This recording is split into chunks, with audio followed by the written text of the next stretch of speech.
Whatever this delusion is that you guys will ever be able to compete with me, let go of it. Salute, Mobtube. How's everybody doing tonight? Happy Halloween to everyone. Yes. It's very spooky in here. Very spooky. And out there. A lot of trick-or-treaters in scary costumes. And they're getting lots of candy. I'm staying in my house where it's safe. Joe Root, Ranger Fan 11, Robert B, Mini 560, Dell is my name. Jane Creek, happy Halloween. Sally, let me get down here.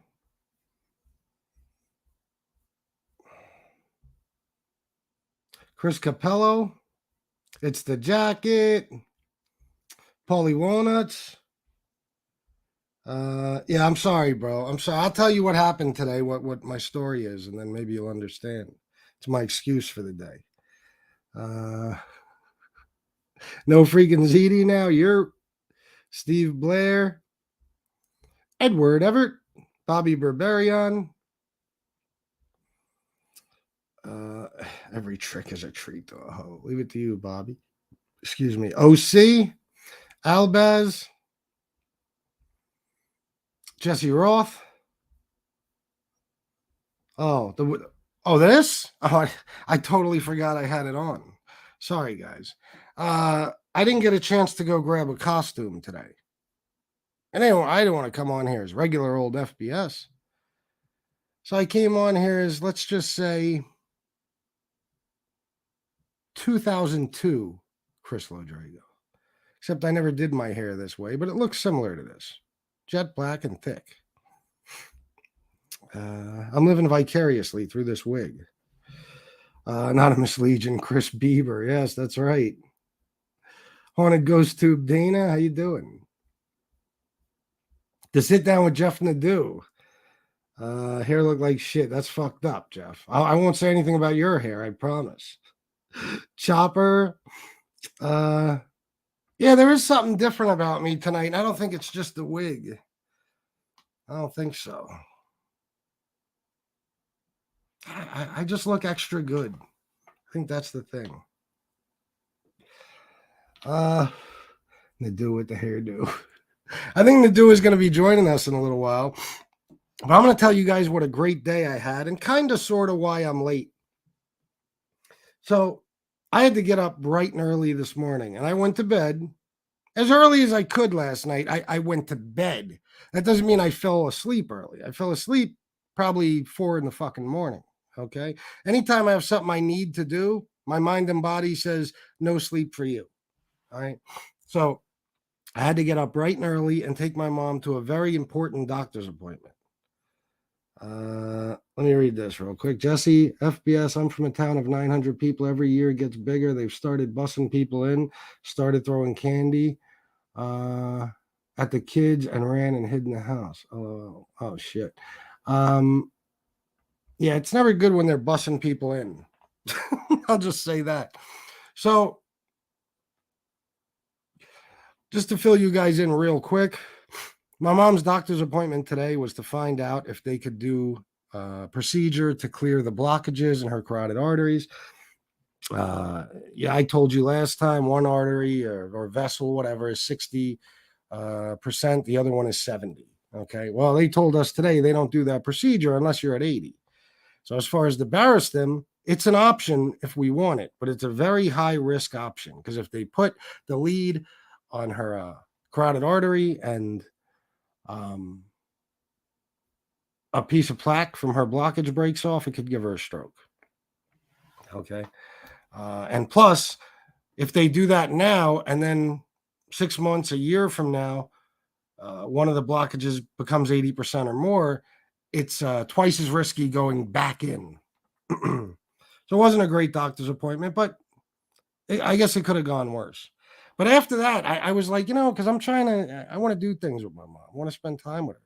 We were in Hershey. I'm like, it would be fun. Fucking Chocolate World. is like 11 minutes from here. Let's go to Chocolate World. And my mom, she's like me. She's all for it. She's like, let's do it. We went to Chocolate World. I got her some stuff. I got her a nice big bag of candy she filled up from those like things they have, on the wall where you pull the thing down and a couple of other things. We did Chocolate World, which was interesting, the ride, because she couldn't do the steps, so they had to do like a VIP entrance thing, but with a wheelchair. They had to put her on a wheelchair and all that stuff. Because there's no way she would have made it up the steps. So we did that. We had fun. I feel terrible because the picture at the end of that ride, they snap a picture and then you can go to the thing and pay like 500 times the price of a regular picture to get it. I wanted to do that. I was actually willing to today, and I forgot. So, and I didn't realize it till we left. I feel terrible, but I did get some pictures of us outside the ride. And then I took her to dinner. Well, lunch. We didn't get home till 5 something. So I was so fucking beat, I needed to lay down. So I laid down and take a nap. I scheduled the show for 8. I woke up at 7:30. Just exhausted and feeling like shit. And I had to scramble around to make it in time to start this show, and I was still a half an hour late. There you go. That's the story. That's it. Thank you guys for waiting for me. I love you all. All right. Sally, $20. Happy Halloween, trick or match. Thank you, Sally. $20. Listen, guys, as you may already know, Sally is one of the biggest sponsors of this show. So when she says match, it's match. Plus, today is the last day for paycheck day, I guess. So whatever I make tonight, that's, that'll be included in the total for what I get paid on the 21st. So hopefully I'll give you guys a good show and you can, compensate me in some way. Let me take a sip of my iced tea.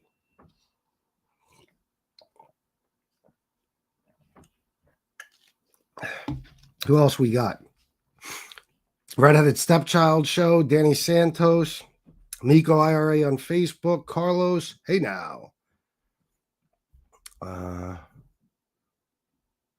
FPS is the handsomest on Mobtube. Well, that's not saying a lot, but I agree. Listen, guys, I want to say something. Is this the Nikki Sixer FPS show?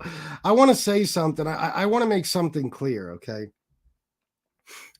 When I made up my mind, okay, when I came to the conclusion and made the decision, came to the conclusion of, I have to change some things. And when I decided to make that change, one of the main people, actually the main person, I told you all that I no longer want to speak about is SoFlo, okay?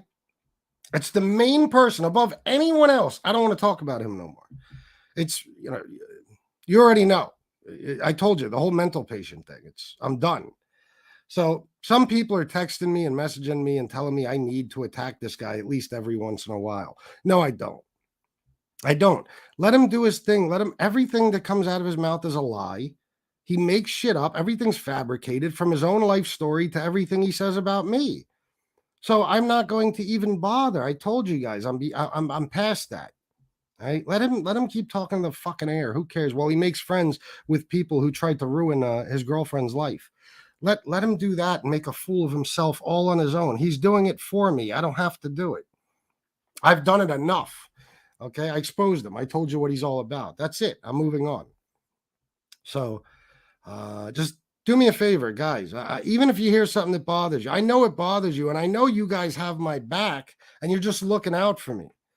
You want me to respond and shit because you feel like maybe, he's saying something that might bother me or whatever. I understand that. I'm not mad at any of you. I love you for caring about me and being concerned, but you know who you're dealing with. There's a guy, a year and a half, 40 live viewers. I mean, who else should I respond to every day? Stacks? Who? Lefty every day? For what?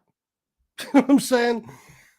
So, yeah, don't send me anything. Don't even send me a message. Oh, SoFlo's doing this, or oh, SoFlo just said that. I don't care. I don't care. The worst thing I could do to him is ignore him because he's obsessed with me. He wants to blow me, and I will not let him. I don't go that way. So I've moved on. Whatever he says, it don't matter. Just you can always count on the fact that it's a lie. Okay, whatever comes out of his mouth, that you're dealing with a different version of pizza.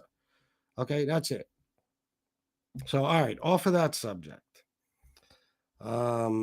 Yeah, irrelevant. It's stupid. You know what I mean? And me talking about him is the only thing that could make him relevant. So look what they're all doing. They're all becoming friends. I mean, again, you know, I'm the only one with integrity or anyone who stands for anything or actually loves and cares about his family on here. And I'm fine with that. And I'm not going to try to convince anybody else to care for or love about their family anymore. It's supposed to come natural.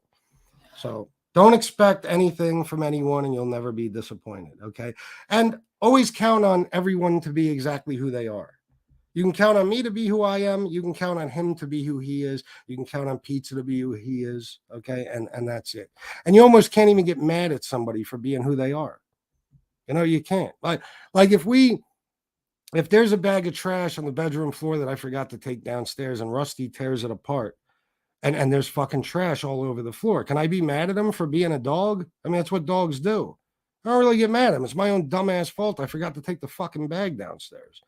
So, you know, that's it. You can't get mad at somebody for being who they are. That's all I can say. SL Gordon 3, 1999. Happy Halloween from Count Chocula and Booberry. Happy Halloween, my friend. Thank you so much for the donation. I appreciate you. I'm very close to making the same paycheck I earned last month, and I'm hoping I'll get there. Hey, now. Wait a minute. For your new pomade. What is that? Pomade? What the fuck is that? Needs. What's that? That's a word I don't know. Hold on.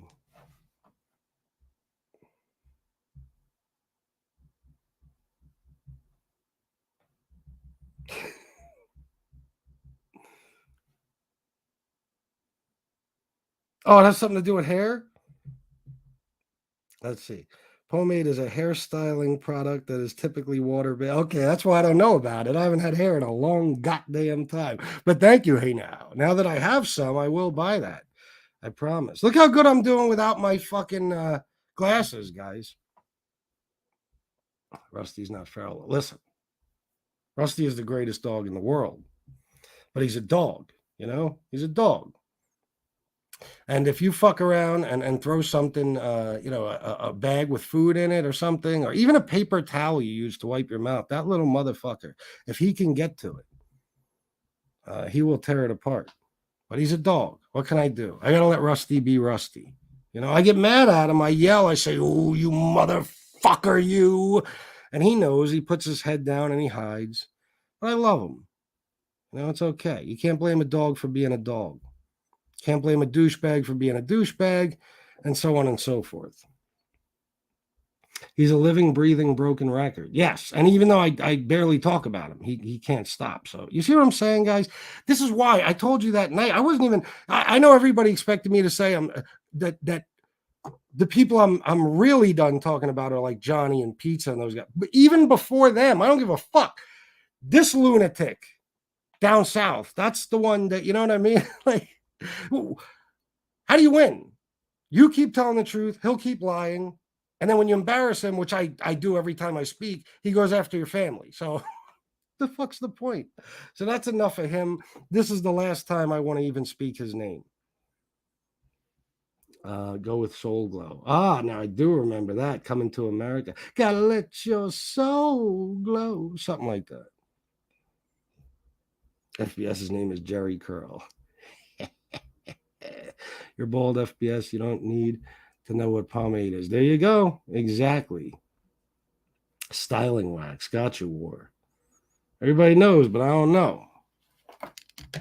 Yeah, let me put these on, guys. This is getting difficult. This is not easy to. Oh, yeah. Nice. Still looking good. I'm going to bring Jeff on in a minute if he's still ready and willing to come on. I just want to say something. Yesterday, I posted something, and I knew right off the bat it was going to trigger the shit out of Lee Cole. Okay? Listen, it doesn't matter. I've told you before. I don't understand, or I don't care about Lee's numbers. I don't. You ever hear me talking about them ever? It's been a long time, right? Yesterday I brought it up because he brought it up. When Gene was on, we did the same thing we always do. I've even spoken to James about this on the phone. James thinks it's funny when I make fun of his accent. He even sees the humor and the comedy and the fact that it's him and this hillbilly Lee sitting there talking about mob stuff. James understands that. Lee doesn't, because in Lee's mind, he takes himself very seriously. He's the only one. Okay.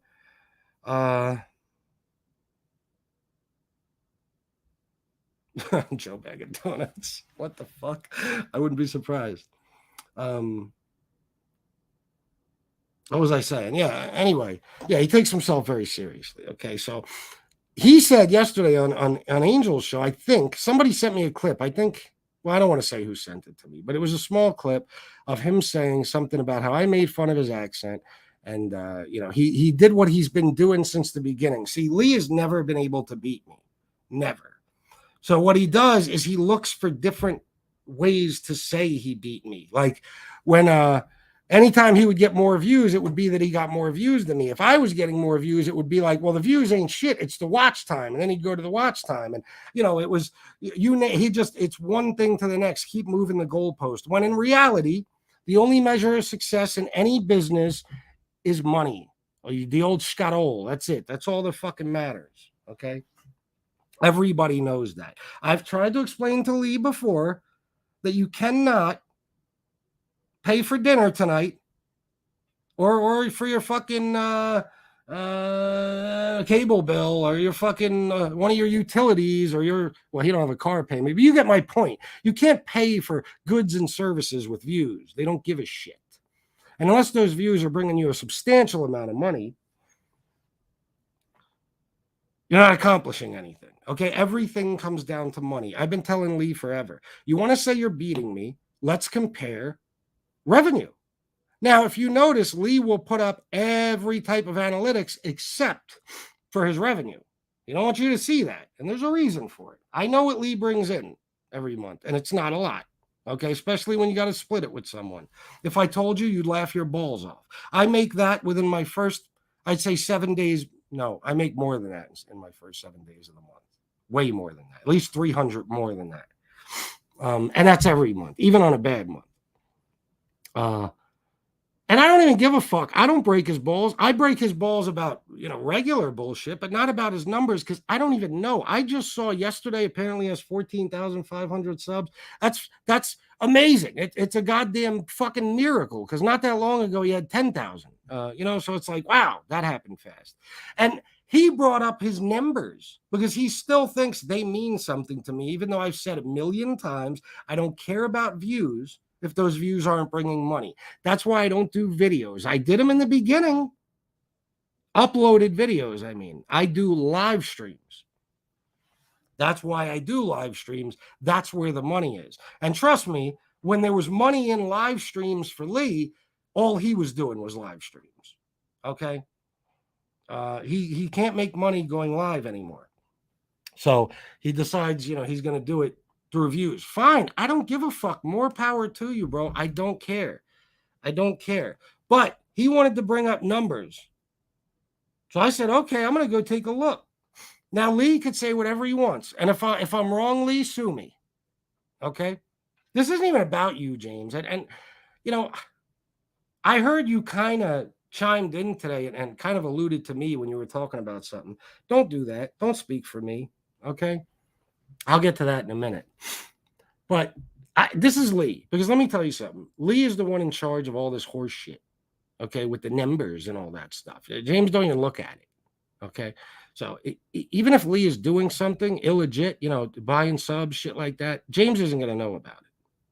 Just like when Danny Trio didn't know about it when a certain 2 or 3 people in August of 2022 bought Lee a shit ton of subs. Now, if you want to go to Social Blade for August 2022, what you're going to see is that month, Lee gained 1,500 subs. Those subs were purchased from a couple of different websites. I have the receipts. Okay, they were sent to me by the people who purchased them. I purchased some myself. Okay.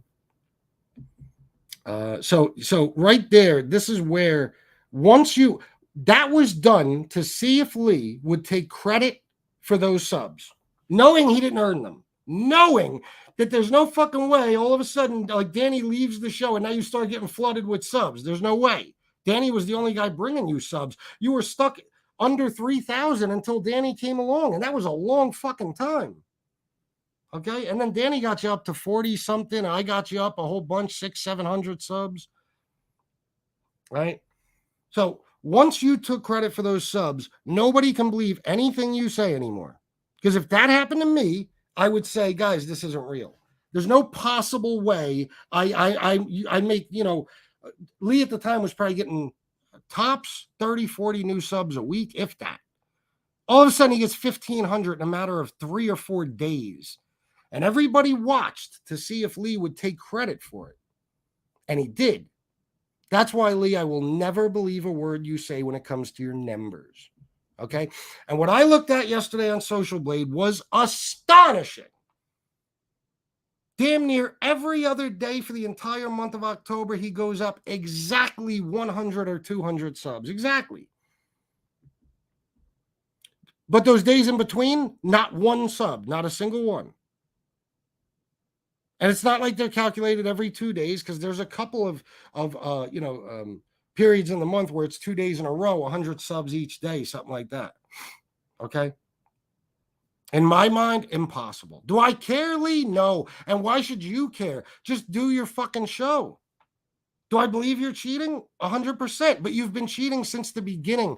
You bought 1,000 subs for everyone to see when John A. Light was coming on your show. You started about a week before he came on.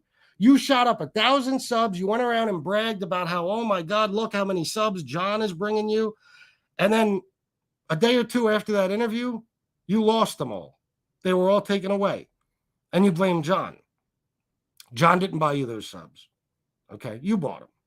All right, so this is why nobody believes you. And when I looked at your Social Blade yesterday, and I saw that you average somewhere in the 100 to 200,000 views a month, and you always have. And then last month you got 233,000. Fine, makes sense. You went up a little. And then this month you got, and the month ain't even over till midnight, 612,000 fucking views. So last month you had about 233. Every month before that it was under 200. This month you got over 600,000 views. Guys, if you look at the little graph, I mean, it just shoots up. You know what I mean? It's like, and there's a couple of times, throughout the history of his channel where that happens. We already know what that is. There's no explaining it away. I don't want to hear they round up numbers, and when you're over at 10,000 subs, they give you exactly 100, even if you only got 50. That is not true. That is absolute horseshit you pulled out of your ass. You got 100 even because you're buying them. That's why. And the views you bought. What did you do that would bring you 600,000 views? You just figured out the secret formula this month? That you get 3 times, all of a sudden, 3 times what you've ever gotten? Come on, man. And if it's the shorts.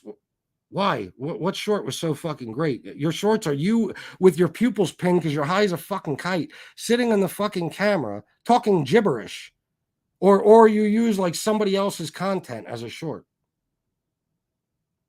So, you know what I'm saying?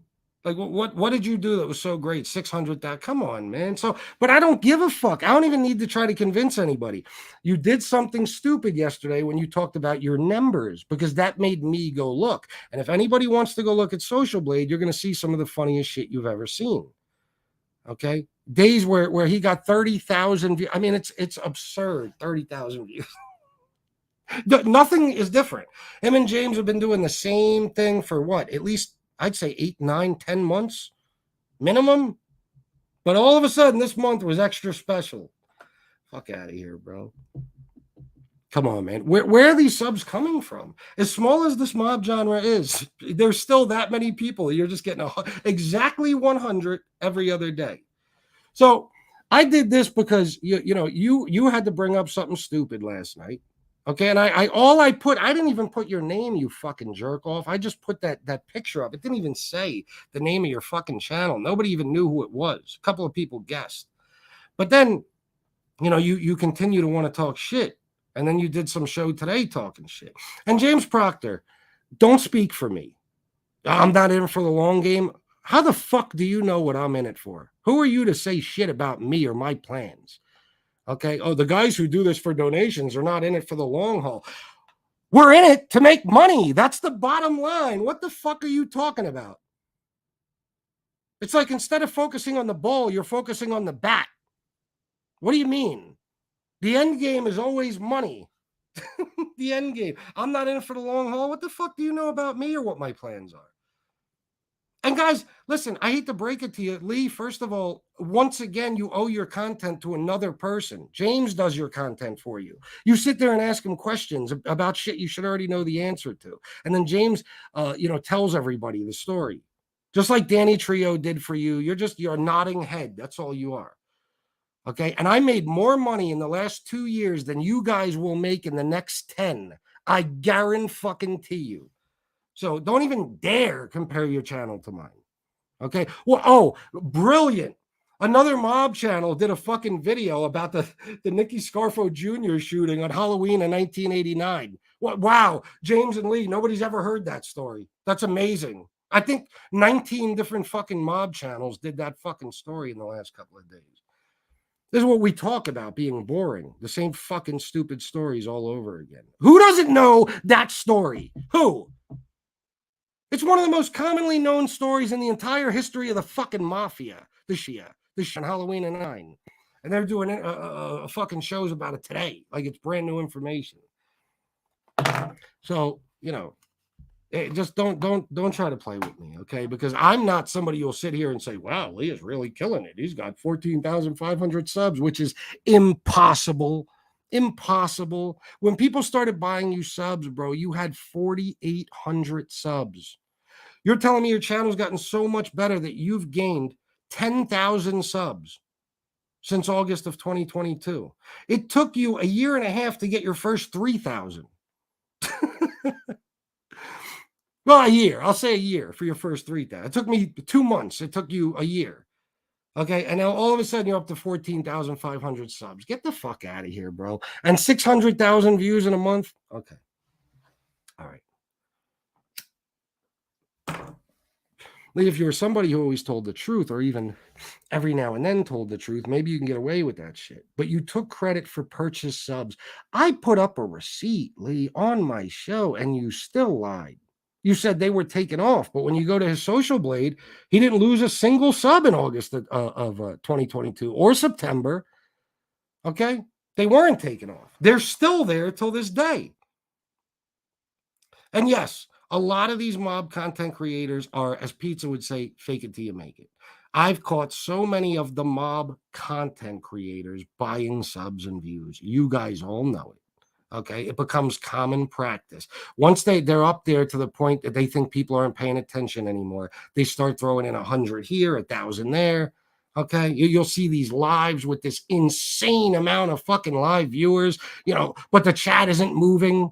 There's 8 people in the chat. It says 1,000 people are watching. Crazy shit like this. Okay, I catch it all the time. It's too common in this fucking stupid community. It's probably all of YouTube, but that's cheating. No matter how many people do it. Okay. And then I heard something about Tom today. Holy shit! It's the funniest thing I ever heard of. Tom is one of the biggest failures in the history of Mobtube. He has less views than everybody. He did a video with that girl from Get Gotti. He's got 500 views on it. And it was like a couple of days ago. Okay.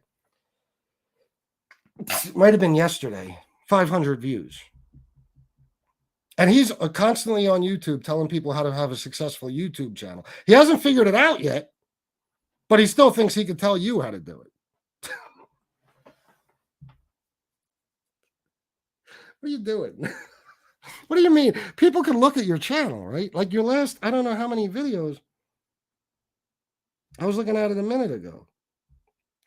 And I don't even want to, I'm not even trying to talk about Tom, but like, I'm not, I'm not going to let you guys get away with this. That's my job on here, remember? Even though I don't do it as much anymore, I'm not going to let you get away with bullshit. Look at Tom's last videos. 587, 251, 410, 340, 242. Okay, there was one about Joey Molino. I got 5,200, and then 277, 1,100, 1,200, 1,000, 679. Like, come on, man. Stop trying to tell people how to have a successful YouTube channel. You have to figure it out first. Who's going to teach you?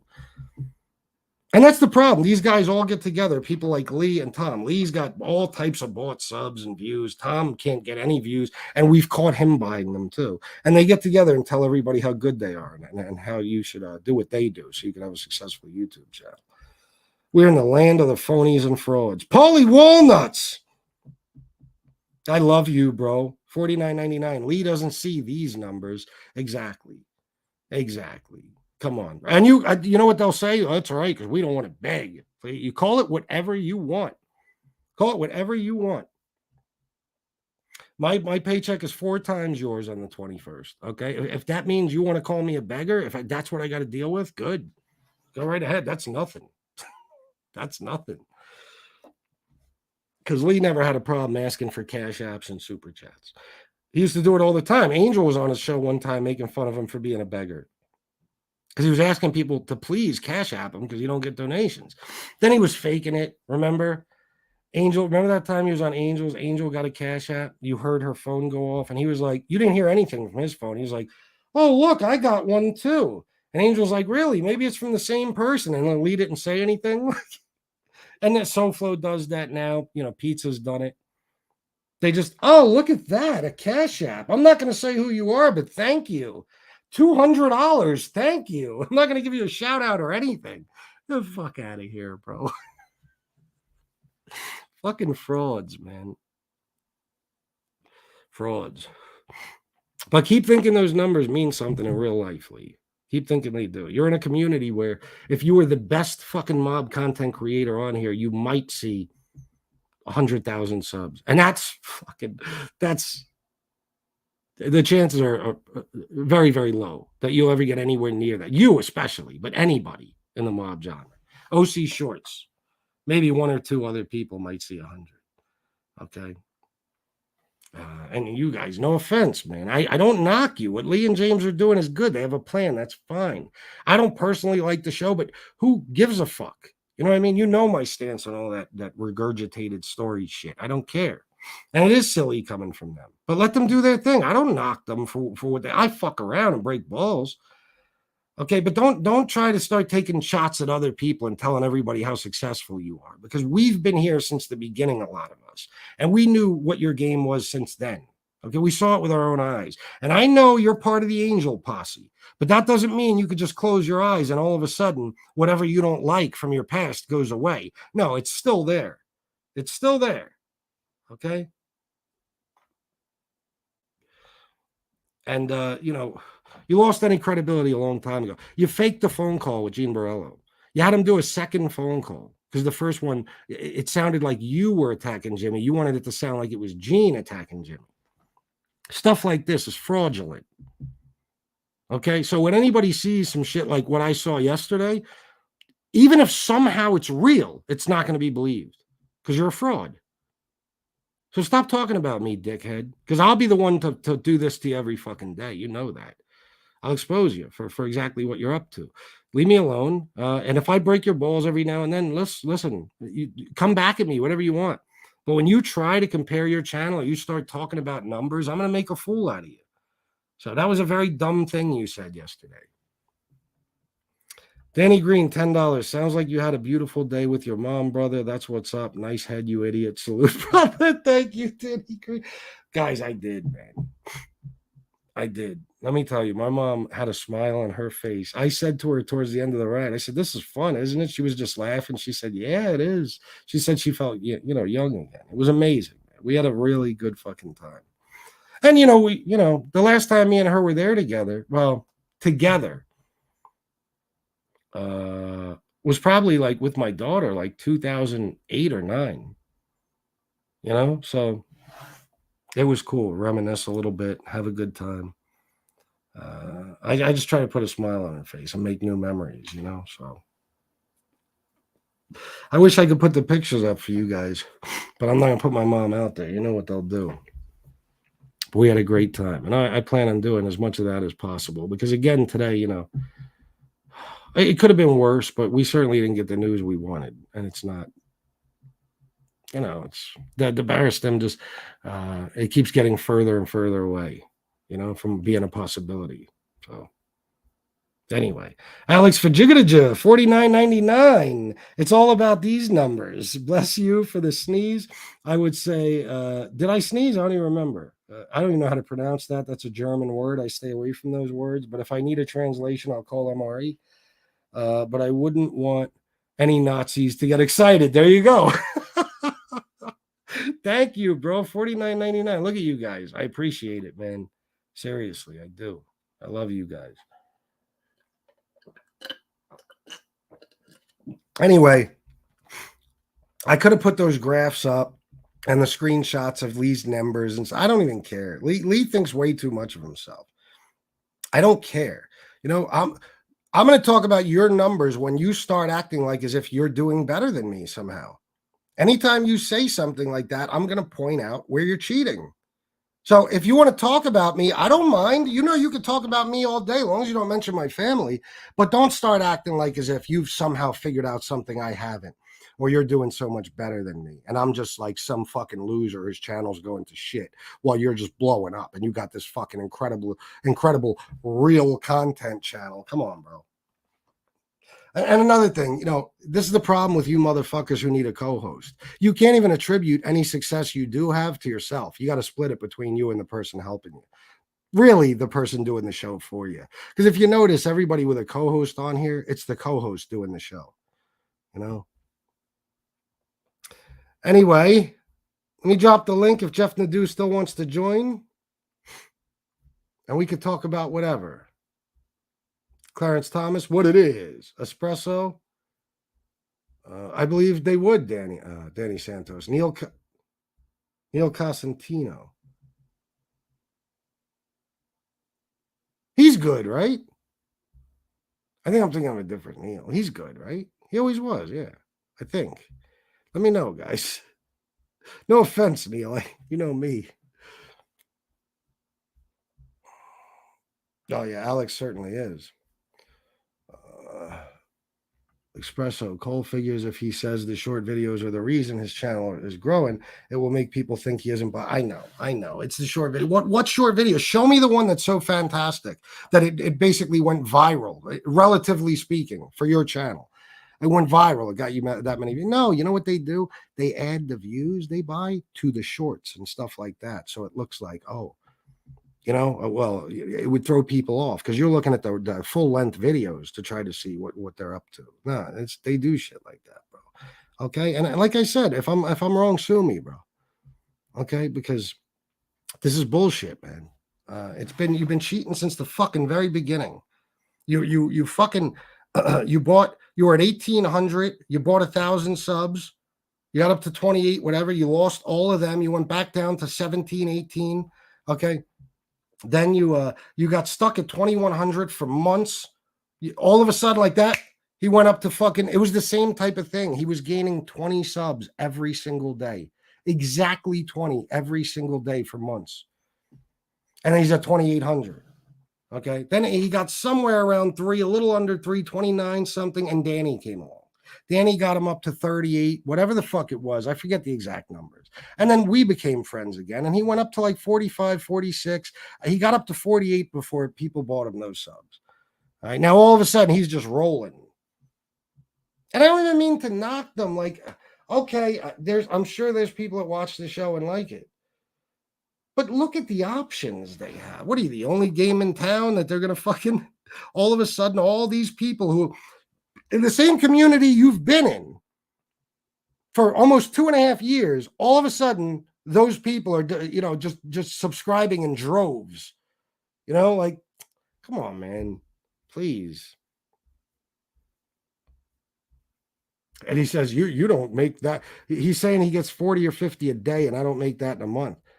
First of all, in a month, come on, bro. being a little bit of a bullshit. All right. Oh, that's right. That's what you do. It doesn't matter. How much money do I make in a month? you. Good luck. I hope you get 2,000 subs next month, and I'll get twice that in dollars. Well, 3 times that, most likely. Most likely more, even. Okay. Yeah. Yeah, I could see her comments, Espresso. I was just way behind. I know, bro. I know, man. I'm gonna drop the link, see if Jeff wants to come on. Hope you guys are still liking the wig. I told my mom when we were out, I was like, I need to go get a costume, at least a mask or something. And I was so beat by the time we got back. Thank you, Jesse Roth. Yeah, today was a beautiful day. I just I was so exhausted. And then I got home. Before I even got home, my stepson called me and asked me if I could drop him off in another town so he could go trick-or-treating with his friends. And then they were going to come back here trick-or-treating, and then he would walk home because he'd be in the neighborhood. And so as soon as I dropped my mom off, I had to pick him up and take him. Plus, I bought Shanna dinner and some stuff from Chocolate World and shit, so she could take to work with her tonight. So I think I did a good husband, son, stepfather job today. That makes me happy. Yeah, that was my name. It's so itchy, you have no idea. Walt Liquor, thank you, my friend. Happy Halloween to you. Give me 1 second, guys. I'll be right back. I dropped the link. I don't know if Jeff is still coming on or not. I'll drop it again real quick, and then I'll be right back. I just want to go get.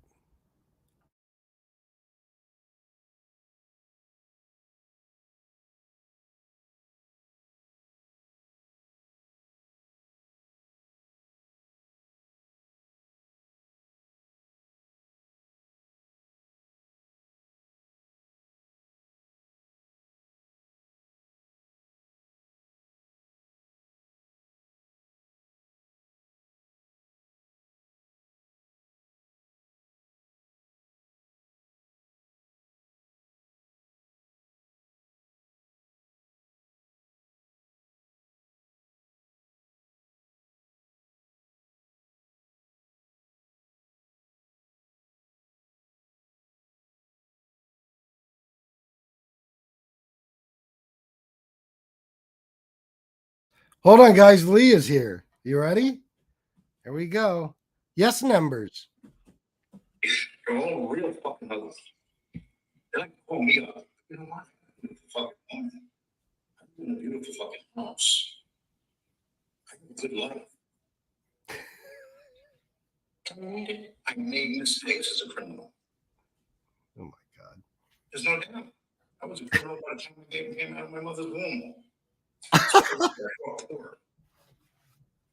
No money in my house. 11 brothers and sisters. Yeah, Carmen and Pucci just scored. They are extremists. They are extremists, exactly. Extremists. If they are on Discord, they're extremists, Carmen. This is what they don't realize. People, we have extremists among us. This is Lee calling somebody an extremist, right-wing lunatic, conspiracy theorist. Can you imagine? An extremist. Thank you, numbers, for dropping by. I appreciate that. Oh my God. What did you walk into, D Gainey? What? Listen, if Lee Cole could get 600,000 views in the month of October, I could grow a full head of hair overnight. Don't be hating. Don't be jealous just because I look good. I even got a donation for some hair product. Make this shit all curly and shit. Yeah. Let me get down here. Lee's sexual remarks to Angel is getting to be too much. You see, I don't listen. That's the funniest thing Lee said. I told you, they all got the same FBS derangement syndrome. They all think I'm like them. This is how SoFlo said, yo, big dog, Shanna knows everything you're up to and blah, blah, blah, big dog, and she's in on it. No, she's not. She's at work. That's it. Okay. Or we're spending time together, not talking about YouTube. But when people are doing something themselves, and Lee is another one. Lee is like he'll know who I'm talking about because he watches everything. Meanwhile, and if you don't believe me, I was sent this fucking tiny clip. I'll fucking play it for you. I do not watch Angel's show ever. Ever, ever, ever, ever, ever. I don't listen to fucking 12 seconds of it unless somebody sends me a specific clip. I don't watch Lee's show. I didn't watch his today. Everything I talked about today was told to me before the show, before I click live. Okay. I don't watch anybody's shows. Okay. The most recent show that I would watch from time to time was Stand Up Guy. I don't know what's going on, and I love it. I love it. You know what I've been watching? Mac Ventures. That's right. Crip Mac and fucking China Mac. It's one of the funniest things I ever saw. It's like the fucking thug version of Robin Big. Fucking hilarious. If you haven't seen it, go to Mac Ventures TV on, YouTube. You'll be thoroughly entertained. But that's Lee. Lee is literally the guy that watches everything. He's watching this right now. Watches everything. Every show, all the time, every day. Okay? Not me, bro. Not me. But because he's like that, he assumes I'm like that. Guys, if I watched every show, I'd either be suicidal, okay, or I would be on here 12 hours a day screaming and flipping out and cursing at all these people that talk about me. The reason, let me tell you something. If I've never really addressed you, or I rarely do, it's because I never watch you now, and most likely never really watched you in the past. Okay. I know how many channels. The other day I put in Fat Bald-Sicilian. There's channels I've never even heard of. Okay. Channels I've never even heard of talking about me. That stuff would either depress the shit out of me or it would have me in a rage. This is why I don't watch it. That's why. And no offense to Lee and James. I mean, I like having Andrew D. Donato on, Gene Barello, some people I might have in the future. I'm not into the mob stories that I've heard before. It doesn't matter if it's Lee and James or Jeff or RJ. I'm just not into it. I don't care. But Jeff does a lot of original stuff. And with RJ, you're hearing stuff from Mikey Scars. And RJ himself is probably one of the foremost mafia historians in the fucking country. Okay, it's different. I don't like hearing the same shit over and over again. It's not about the content creator, it's about the content. I'll bring on Lee Cole and Polly are down here. Before I do that, holy fuck.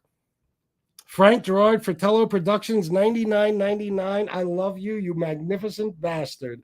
Salute, Chris. That wig, you look like Fred Flintstone, LOL.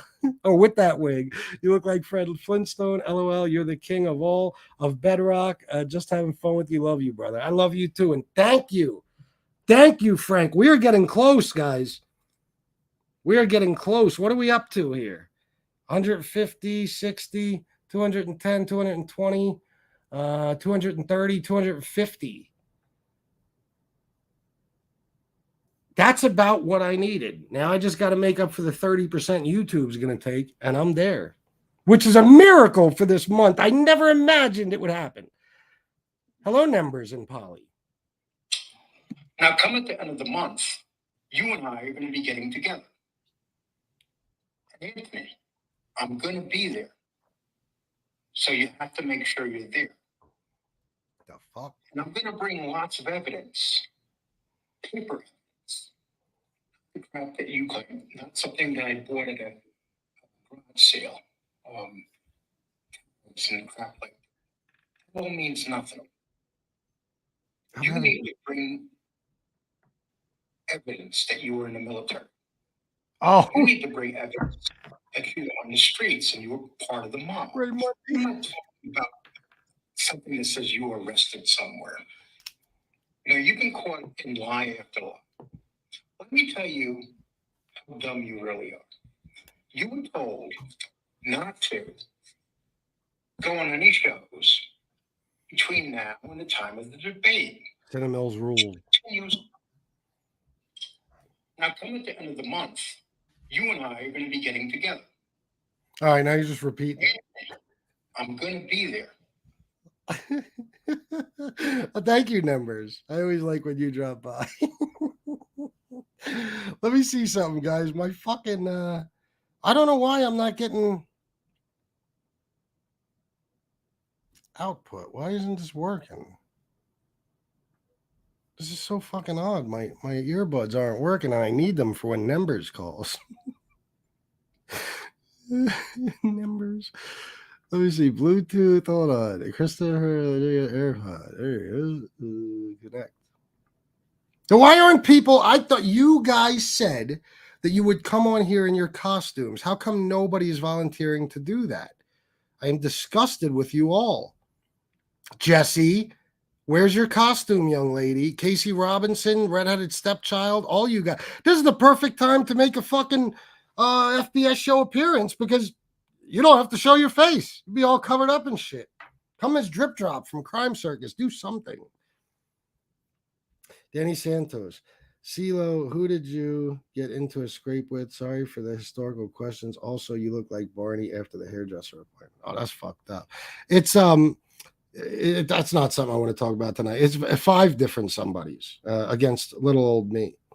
But thank you for being concerned, Danny. I love you, bro. Hold on one second. We have holy shit, guys! You are not gonna fucking believe who grabbed the link. The one, the only, the Pope Killer himself, Anthony Salvatore Luciano Raimondi. What's up, Jagoffs? Who's the Mama Luke you just had on? Lee Cole going to do drive-bys, getting slapped, but too afraid to come to California to see me. Ain't that a bitch? He backed out of that debate with you, Anthony. Yeah, I'm not. I'm done. I'm got to go after you too, FBS. Where do you get off calling yourself the king of Mobtube? It's an ego thing. My friend, what is your #1 video on your channel? It would be my debate with you, Anthony. Correct. What is Jeff Nadeau's 3rd best video? I don't know, but I'm sure it's about you. Of course it's about me. What is Lee Cole's #1 live video? A video about Both Raimondi? are about me. About me, FBS. Holy shit. Listen, man, I guess you made a point now. Now that I think about it, you are the true king of Mobtube. And Jeff Nadeau talking all that bullshit on the Tic Tac. Jeff Nadeau, you're claimed to be the mob historian. Go look up old photos of my Uncle Lucky, and look, you will see the same emerald ring. How did I get this if he did not give this to me at my birth? Oh, wait, where is Jeff Nadeau? I thought he was coming on. I thought you were Jeff Nadeau with that haircut on you. I do look similar. Listen, that emerald ring, that is beautiful. That really came from Lucky Luciano himself, huh? Himself. Wow. Himself, FBS. This one came from Coney Island. I had to win this off some Mama Luke that couldn't pay up. This is the best fucking thing ever. Mary Ryan said, who's the Mama Luke? Well, I would be the Mama Luke, but this guy right here is the one and only, I don't want to block his name, Anthony Salvatore Luciano Raimondi. I feel honored to get an appearance from you, man. I just want to thank you, Anthony. FBS, I'm tired of all this bullshit circulating about me. You know, they put out false information saying that I whacked the Pope. I did not whack the Pope. I whacked off the Pope. Damn! Wow, that's got to be some sort of sin. What you just said. Just saying. I did not whack 300 Vietnamese. I whacked off 300 Vietnamese. That I believe, and that's not as harsh to say as the Pope. You know, I understand that. I don't understand where the confusion comes from. And then they talk to me, stolen valor. Excuse me, my hairpiece is falling back. My Jeff Nadeau's coming down. Listen. All the military service records right here and some dog tags. What else do you need? What else do you need? How the fuck would he get dog tags if he wasn't in the military? It's not like you could just buy those online. What else do these cocksuckers need? Vlad TV had me on 3 million views. Who else on Mobtube can say that? I'll wait. That's true. Nobody but you, Anthony. I gotta run. Listen, Lee Cole, you got slapped by Sammy the Bull Gravano's son. You're lucky it wasn't me. Oh. All right, Anthony. Thank you. Wow, what a fucking appearance. Anthony Raimondi. You know, all the bad things I've said about him, I'm not going to lie to you. When I saw him backstage here, I was fucking starstruck. I was. Oh, my God. It's honestly like a dream come true. I just had Raymundi on my show. Holy fuck, man. How about these numbers, Lee? Wait till you see. This is going to go through the roof. I had Raymundi on my show, bitch. Oh, yeah. I'm going to have 952 million views this month. I'm going to beat you. Fucking amazing. This is a star-studded show. We got Andrew D. Donato on Friday, Gene Borello on Monday, and on Tuesday, Anthony Salvatore Luciano Raymundi. Who's next, you ask? Oh, we'll see. We'll see. Let me read some comments. You guys are the fucking best. Frank, thanks again. All you guys, man. Thank you. You're getting, I'm so close. Oh, and let me shout out. Wait a minute. I might have got a little bit of cash over here. Let me see if I got any cash. If I can figure out how to use Cash App. Excuse me. Steve Blair, $10 for Hope Mom's feeling good. Thank you, Steve. And yes, she certainly was today. She was tired too. We had a long day. But they gave us a little bit of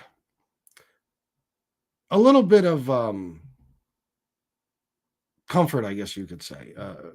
Given the fact that it wasn't all gloom and doom, and there's as of right now, the Barostim's an option, but it's a very high risk option. My mom would have to make that decision, and I don't want to risk her having a massive stroke because then there's no quality of life. But 6 months is a follow-up to see if she gets to 80%, which I hope she doesn't, of course.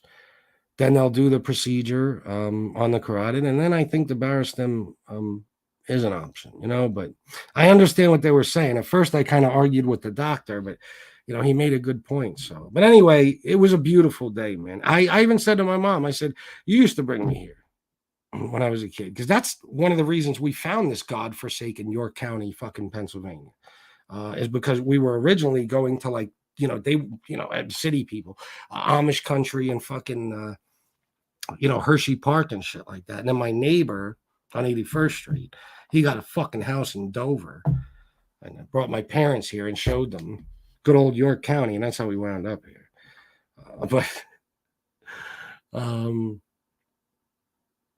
That's what we would do, back then. So it was cool, be able to take my mom there, buy her a couple of things she wanted, and you do that together, just me and her. It was awesome. And I did get a couple of good pictures of us.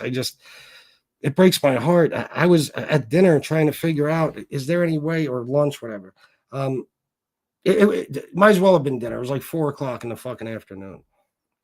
I was trying to figure out, is there a way I could go online and maybe get the picture? But I don't think there is. I even called there. I couldn't get an actual human on the phone, but it was a beautiful day, man. Fucking beautiful day. Thank you, Steve Blair. And thank you, everybody from earlier, too. Joey Dimes hit me off earlier. Debbie McGaffin, $20. She said, thank you for supporting Gene. He's a good kid. He is. I believe he is. So thank you, guys. And then Stephen Cordell, $20. Count this, Lee. See, Lee? These are the numbers that matter. The only numbers that matter, Lee. Thank you, Stephen, my man. I appreciate you. I'm stoked, man. Holy shit, Raymundi. Wow. I mean, that was really him, right? I wasn't getting he wasn't pulling my chain or anything, right? I mean, it looked exactly like him. That was the guy, right? I hope so. I hope I didn't just get pranked or anything. I mean, it is Halloween, but who would dress up as Raymundi? There's only one person I could think of. I don't think he would do that to me. Oh, shit. Shinebox $49.99. Happy Halloween, everyone. Oh, my God. Happy Halloween to you, Shinebox, and thank you very much. See that, man? I'm getting there. Danny Santos. Yes, that's my email.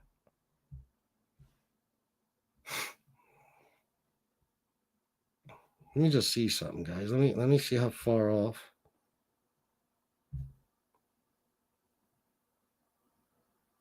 I don't know if it calculated yesterday's money yet.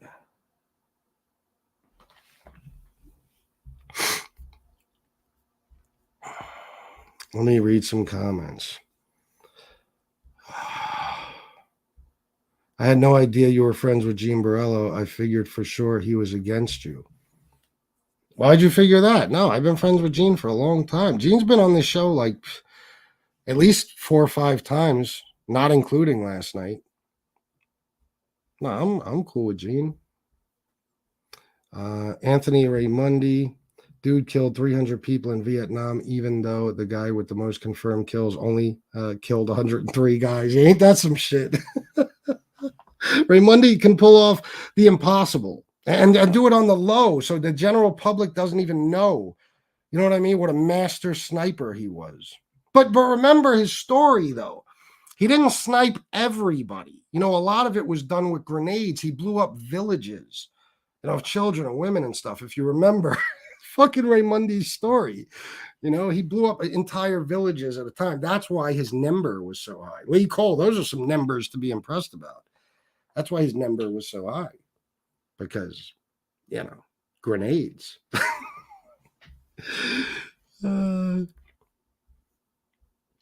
Can you ask Raymundi if he was scared when he saw the angel of death on the wing of that plane? Oh my God, Walt Licker, I forgot about that story. That's right. If he was still here, I would ask him. I'm sorry I missed that earlier. The emerald ring looks like something out of a He-Man cartoon. When he showed that emerald ring on his last video, Nico Sia, I was fucking pissing my pants laughing. He's got a very active imagination. I like that about him and anybody who has a very active imagination. I like that. Come up with funny ideas like that. You're a prime time now. Got the Pope killer on. That's right, Daniel. That's right. Thank you, Alex, for Jigga to J. It was a great day, man. And wait, Joey67, did I get this? Happy Halloween to everyone. A little something to push you closer to your end of the month goal. Thank you. Thank you, Joe. And Antonino, $10. I meant to watch FBS. Somehow I'm watching the do. Oh, you meant to watch FBS, but somehow you're watching the do. Should I take it off? Nah, it's Halloween. I'm going to leave it on the whole time. Yeah, it was a nice day, man. It really was. I was like, fuck it. You know, it's a beautiful day. It was cold, but, you know, the doctor, I thought it got my mom a little down. We were so close to Hershey. I'm like, fuck it. I used to take my daughter to Chocolate World, like just as something to do throughout the year, because that shit is open, you know, in the dead of winter. You know, you could go to Chocolate World. The park is closed, but you could go in there, and they got a lot of cool shit. If you've never been to Hershey Chocolate World, they have like they have a lot of different restaurants in there, well, food places. They have all the cool shit where kids can design their own candy bars and stuff. They got these fucking huge cupcakes. You can get the kids. They can create their own cupcake with different toppings, all types of shit. There's all the shopping, all the different stuff they have to buy. It's really fun. And then you do the chocolate ride world, and you could do it 15 times in a fucking row if you want. And for a kid, it's cool. You get chocolate at the end and stuff. I used to take her there all the time. So I thought about it today, you know. It worked out. Okay, Danny Santos. All right, I got you. I'm not sure do what. I might have missed the message. New beginnings with Shanna. First Mobtube Halloween. I'm not doing a show with my Christopher. Oh, baby. I didn't even think about that. I'm sorry. I miss you and love you. Have a great show. What? Have a great show, Familia. I miss you all. They miss you too, my beautiful Shanna, and so do I. I hope you're having as good a night as possible. You know, I forgot, guys. I wanted to do one of my spooky fucking backgrounds. I was going to upload a different one last night. That thumbnail, that might seem simple. That shit took me fucking hours to get everything shaded right. So, like, the scene on the left blends in with me with the hood on and all this shit. And that shit took forever. Oh. Ooh. If I put something over the back of this chair, something green, it won't look as bad. You won't see all that shit around me. This one, I could do it. Here we go. Fuck it. I'll use this for now. Are you guys scared? Because I am. It looks terrifying where I am. Look, I'm in the fucking woods. There's a bird right by my ear. What are you doing out at night? What the fuck is going on over here? Let me see. Hold on. I think I'm going to go to the other one. This is more spooky. Full moon. Everything. Why is that around my head? Why is it got to be like that? I don't want to take the mask off. Or the wig. I'm sorry. FBS, I'm so glad I put you on to Raymundi after seeing him on some podcast. You didn't even believe me about him until you checked it out yourself. Then you set it up to confront him. Dude's not. Is that how it happened, Michael? Wow. I see. And I believe you 100%. I just, that's actually some shit because I don't remember what the fuck put me on to Raymundi. So I'm glad you told me that. Holy fuck. Well, thank you, Michael, because again, that video, and the funniest part is not even my video, it's Dax's. But we made an agreement that if I did the debate on his dumb fucking channel, I could put it on my shit too. 62,000 views.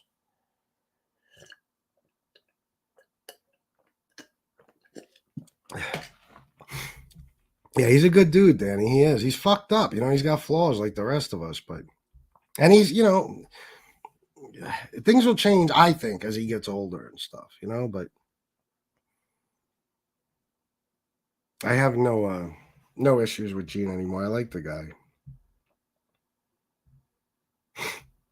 I'm checking my email. What am I looking for?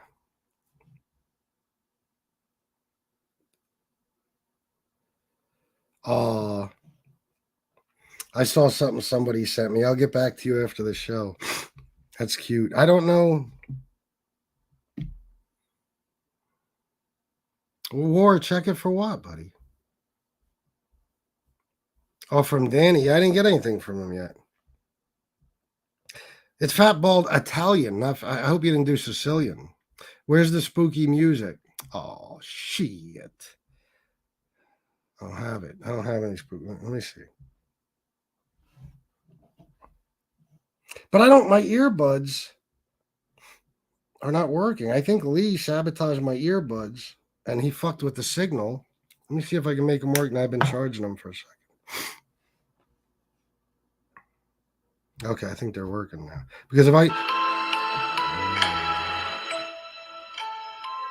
this is what I was trying to tell stand-up guy once in his chat one time. When you're playing music like this, the way the sound works on all this shit, if you're playing something like, how do I explain this? The reason I always put my earbud in, for example, is because it's not going through my fucking ear. But what the fuck is going on? Why are these not working? Holy shit. Hold on.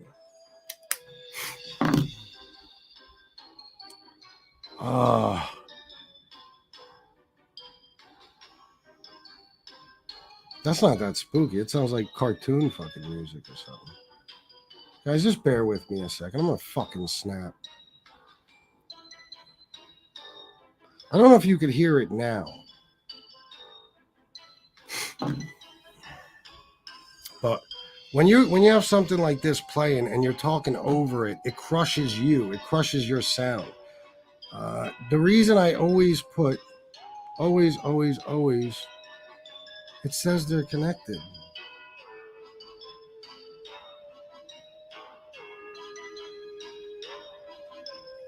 I guess if I'd have to be playing the music through there for it to make a difference. How does it sound with me talking over the music right now? I just confused myself. Maybe it's got to be playing through my computer for it to be fucked up. Because the reason I always put the earbud in, if somebody's on and they're talking and it's coming out of the computer speakers, it's bouncing off the fucking mic. It fucks the sound of everything up when I'm trying to talk over it. Like if somebody else is talking to me, if you notice, if I don't have my earbud in and we talk at the same time, the sound gets crushed and it sounds shitty. Sometimes when stand-up guy is talking over his music, you can barely hear him. If he puts a earbud in, all better. That's why I always do that when anybody comes on the show, so the sound isn't shitty. Danny, I'm very confused. I'm lost. What do you mean? EMT, Chris, paper. EMT? I love you, bro. I don't know what the fuck you're doing. Michael McDonald, FBS. Yes, that's how it went down. LOL. I was blown away by him and had to tell you to watch him and go at him. That was great. It was great, man. Oh, look who's here. It's Lee Numbers Cole. No, it's not. It's Jeff Nadeau. What's up, bro? What's going on, man? How's it going? Chilling. You in a costume right now, even though you're not showing us? Are you sitting in your house in a costume? No. Well, what the fuck, bro? You're not into the Halloween spirit? What are you, some sort of fucking miserable fuck? Kinda. When it comes to this shit, yeah. All right. Well, I got you. Yeah, nah. I never was a costume kind of guy. Maybe if I had like a girlfriend and she wanted me to, but I don't do that. Yeah. Understandable. Hey, Antonino, I'll do that right now. Start the whole fucking show over. Hold on. Okay, people. Jesse. What's up with that music? They told me I got to play Halloween music. What did Jesse? I don't know. Hold on. Oh, is that it? I thought that was in like the background or something. Yeah, it was. Look at that thing you have up there. Oh, no. No. Jesse. Jesse made a video dressed as a witch. Okay, gotcha. So what's up, bro? What do you think? That person that came on dressed as Ramundi, that was very, very, very original, funny. Fucking hilarious, right? I mean, other than being like kind of like not fat, he looked kind of like him, to be honest. Yeah, he did. Absolutely. And did you see his hairy chest and everything? He's got the wig in his head. Fucking, that looks just like Ray Mundy. The goatee. He had the necklaces and the rings. You see that fucking bro? That ring was given to him by Charles Lucky Luciano, bro. That's a fucking real giant emerald ring. He risked being arrested by the federal government to come to see him to give him that. That's right, man. That's crazy. Amazing. Incredible. Crazy. But yeah, so about the like stuff you were talking about earlier, with like the numbers and stuff. I mean he's definitely doing more shorts. I mean, I think a lot of people are, but I'd have to look, you know. Yeah, I mean, like I said, I don't even care that much. It's him that's he always does this. If I say something that bothers him, you know, like I made fun of their accents, which I've been doing forever. Even James, you know, finds it funny. You know, like James has a sense of humor about it. Yeah, it's rich coming from Lee because like Lee, anytime Lee mentions me, he calls me like a midget or, you know, what else did he call me something else last night? Oh, he can say whatever he wants. Yeah, he made a knock at me buying subs. He says, "Well, he'll just get out his checkbook," you know. But like when you do it to him, it's a different story, you know. Yeah. He's like, "Oh, you don't want me to get mad at you. I'm being nice." I'm like, oh, "Okay, well, I mean, but you can be mean to everyone else." You know? Yeah, I don't know, man. He just he gets triggered so fucking easily. I make fun of he does it to himself. Like I gotta take this background off. I made fun of him simply for his accent. It was like 2 seconds in the whole interview last night. And he starts getting into numbers and talking about how much more successful he is than me. It's like, okay, if you're going to do that, bro, be prepared for what I do, because I'm not going to let you get away with that horse shit. You might be able to convince everybody else you got all those subs and fucking views legitimately, but not me, bro. I know you, you know? So what do you think about the Tom situation? Well, look, I mean, listen, I don't really talk to Tom. He's you know, like I said, I mean, I feel like I'll say this. I've said this before. Like, if I wanted to learn YouTube, like I would probably go to like Mr. Beast. Like, I don't know that I would go, like, I don't understand some of these guys that like haven't been successful on YouTube yet try to tell other people how to be successful on YouTube. Because like, if you were if you were good and you were successful, it'd be like, oh, okay, it makes sense. Like, I guess I'll do what he's doing or whatever. But like, sorry guys, how come you can't do it then, you know?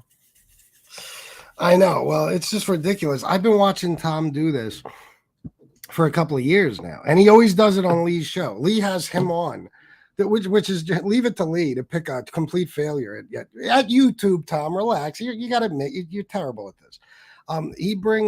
Lee always brings Tom on to tell people how to create a great fucking channel and be successful on YouTube.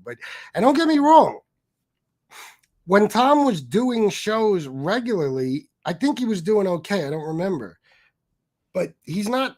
He doesn't even do shows, and except for every now and then, his algorithm is shot, of course. Mm-hmm. And he, listen, once he got caught, because in my opinion, we all know it, he got caught. I don't remember if it was the Gene Borello. Was it the Gene Borello interview? He had him on or somebody. He had like, I forget what was it. It was like 2,000. Was it like 2,000 subs? And then the next morning he had like 50,000 or some crazy shit. He did a video where he got 50,000 views in 24 hours. And then over the next 24 hours, he got like 4,000 views. Yeah. Like know what I'm saying? I don't know. It just doesn't really make I've always been skeptical to say anybody does that. Cause look, I didn't like when it was being said about me. Cause someone said that I did. I'm not going to say who. Said that you what? That I bought subs. Oh, me. But look, I know I did it, and I know like when I get the 100,000 plaque, like that'll be my I'm leaving. I'm out then. I told you. But yeah, I don't know. That doesn't like when you put a video up and you get 50,000 views, you should get like 30,000 or something. Like it should go next. Yeah. Listen, man. I don't know. It's just.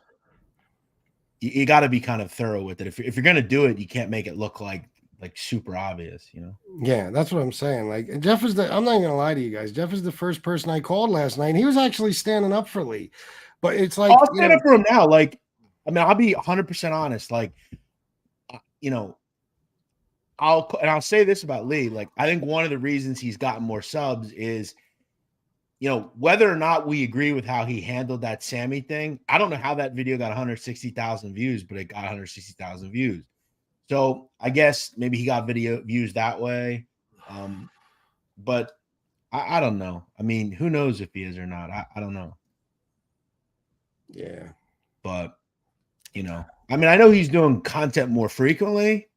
See, I don't even, how often do they even do videos?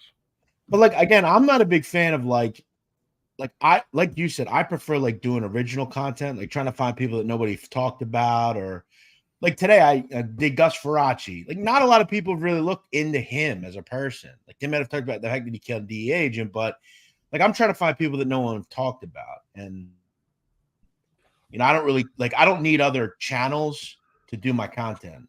Like a lot of his videos have to do with like Sammy or Joey Molino or Yeah. What was I going to ask you?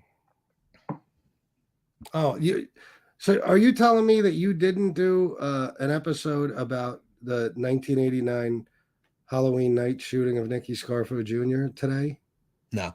Oh my God, that's amazing. Every other mob content channel did one.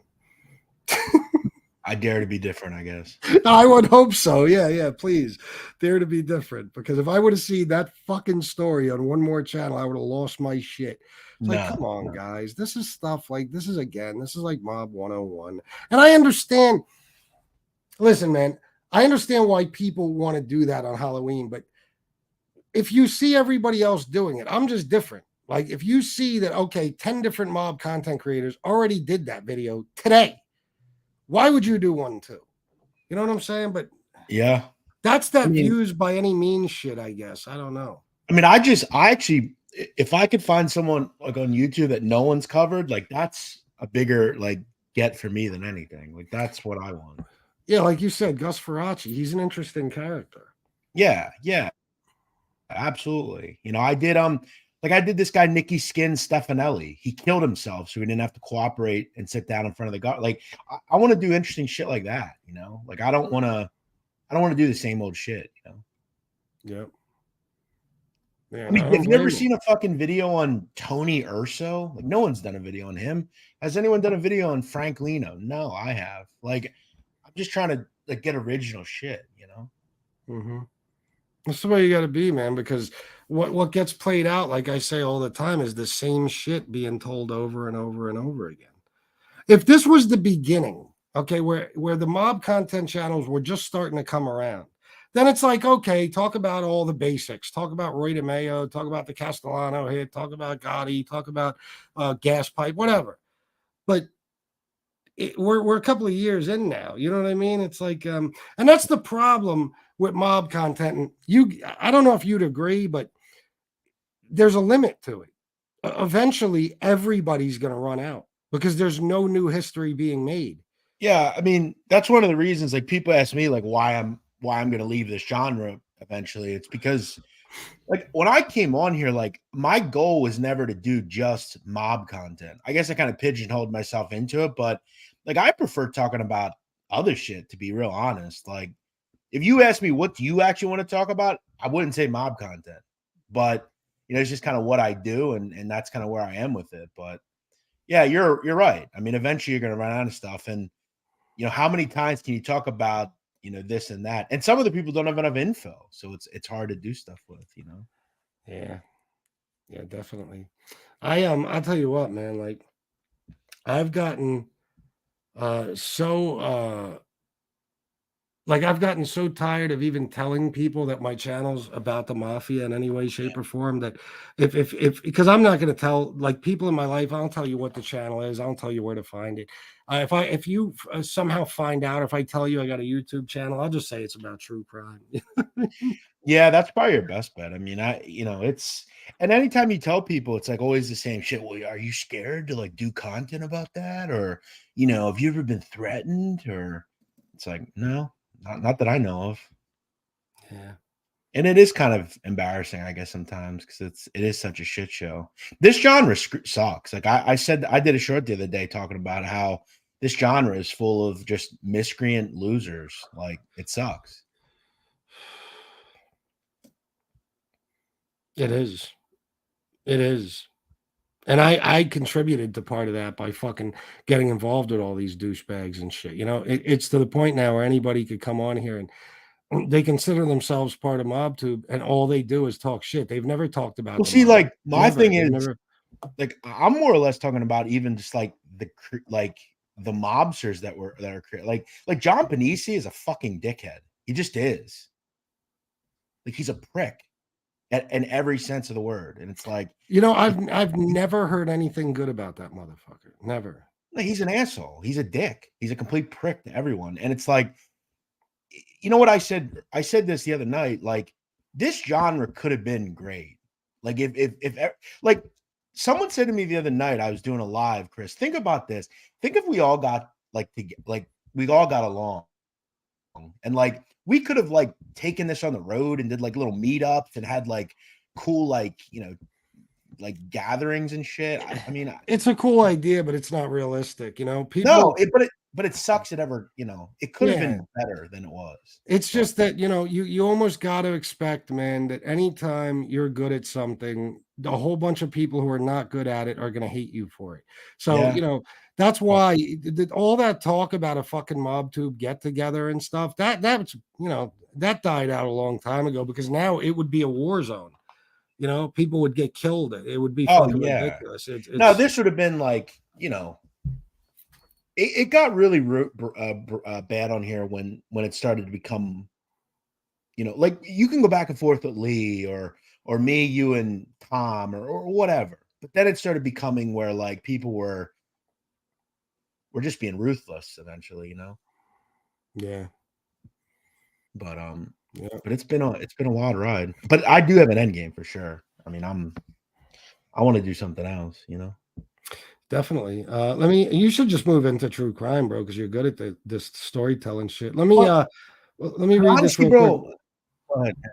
What video you takes me 4 days to put together, and you know these videos for people to know. You talking about the mayo or something? What are you talking about? I'm trying to read. I think he's talking about the video about Nikki Garfo Jr. Oh, I didn't even. Oh, okay. I didn't know you did. I mean, All right. that's not a bad idea. I think I know what he's saying. I remember when I interviewed Gravano, people were like, "Oh, I knew all that stuff," and it's like, well, yeah, but like, I was trying to kind of find people that maybe didn't know as much about him, not you know, all the people here, you know. Yeah. Yeah. I guess sorry, I was distracted by a private chat. Yeah, I guess that makes sense if you're doing it for more like mob novices and stuff. And if it got 5K, then I guess people are into it, you know. I just see I'm thinking from the perspective of a person who's, you know, known all these stories and like a lot of us have, but I guess I forget that not everybody who watches this shit knows that much about the mob. I mean, like I know on TikTok, like there are people that don't know shit about anything. Like they're blown away at stories. So I guess maybe it's like here too.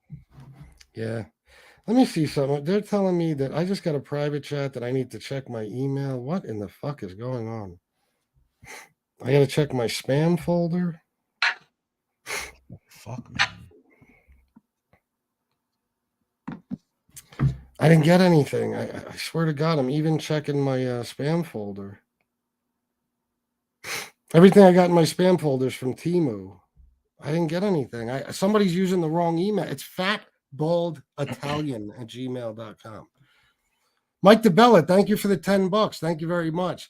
I think you know what it is, man. I think I've just been jaded to all this shit because I think I've gotten so tired of the community itself that everything that even reminds me of this community pisses me off. You know, so like me, you know, the stuff I like to do, and Jeff, you got to admit, I've always been like this. I was never one for the storytelling. I like when me and you just randomly bullshit about the mob, like we did in the beginning, and we still do from time to time. When me and Gunsmoke, I like the interviews of the real guys. I like last night, just bullshitting with Gene and letting people ask questions, and he tells them mob stories.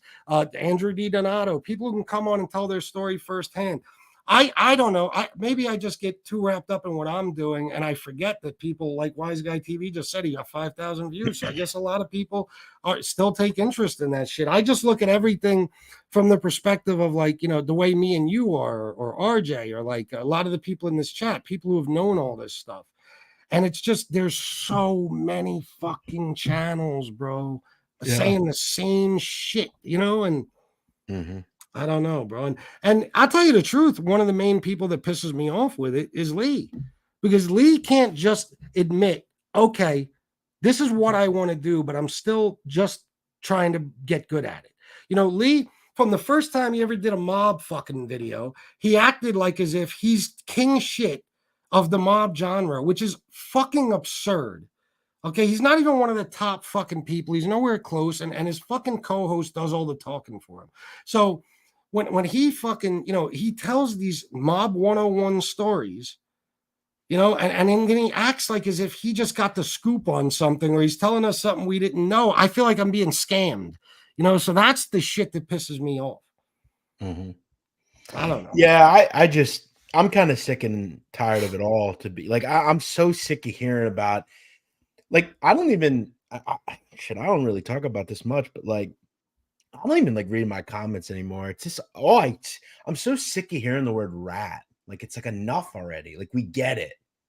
He's a rat. He's a rat. Shut up. Like, I'm tired of hearing it. It gets old. Well, that shit, bro. That shit is played out. Let me tell you something. Let me just do this first because Kat is yelling at me.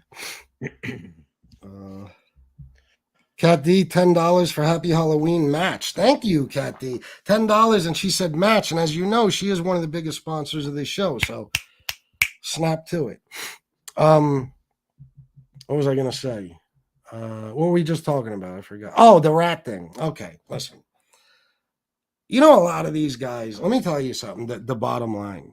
A lot of these guys, like, and Lee is the perfect example of one we know for a fact, you know, that this is true about.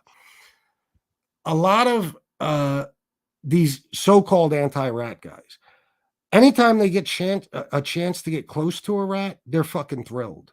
Okay. And then when they get brushed off, or if they're friends with somebody who you all of a sudden they have to take the stance of I hate rats, whatever, they do it. But the bottom line is the guys that are the rat haters are the biggest mob groupies of all, because they are the ones that believe that the rats put away good guys, saints, people who are just helping their community and persecuted by the government because the government hates Italians, you know? So like, the funny part about some of these guys is they would kill to have a phone conversation with somebody like Andrew or Bill Catolo or fucking, Jimmy or Gene, or some of them, even A-Light, because they're all wrapped up in this mob shit. They are really the true groupies.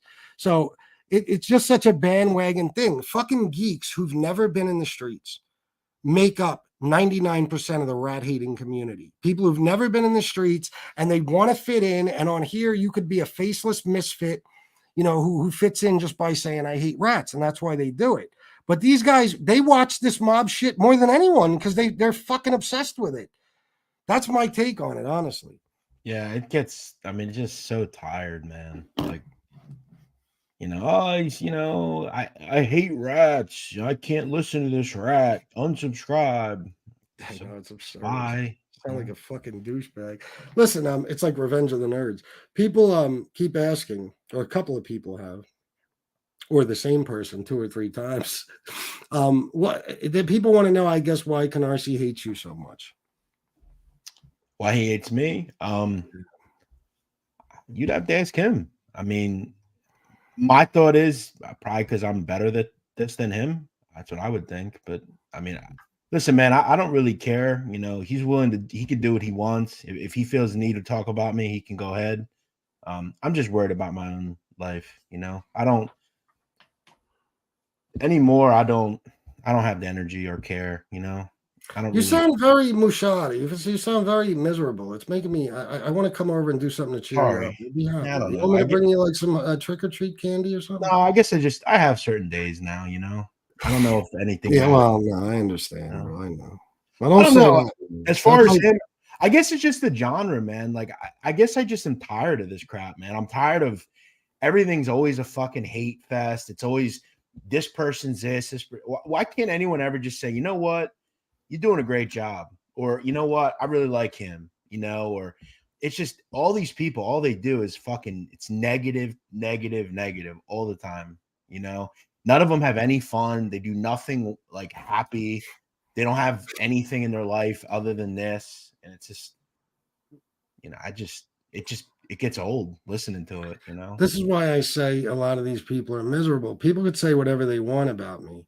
Okay, but aside from, of course, like the news with my mother, the first few nights, the first few weeks, I'm always on here with a smile on my face, laughing and joking, unless I'm really pissed off for some reason. You know what I mean? Like, I'm like that. Like today, for example, like I'm like that because I'm grateful for the time.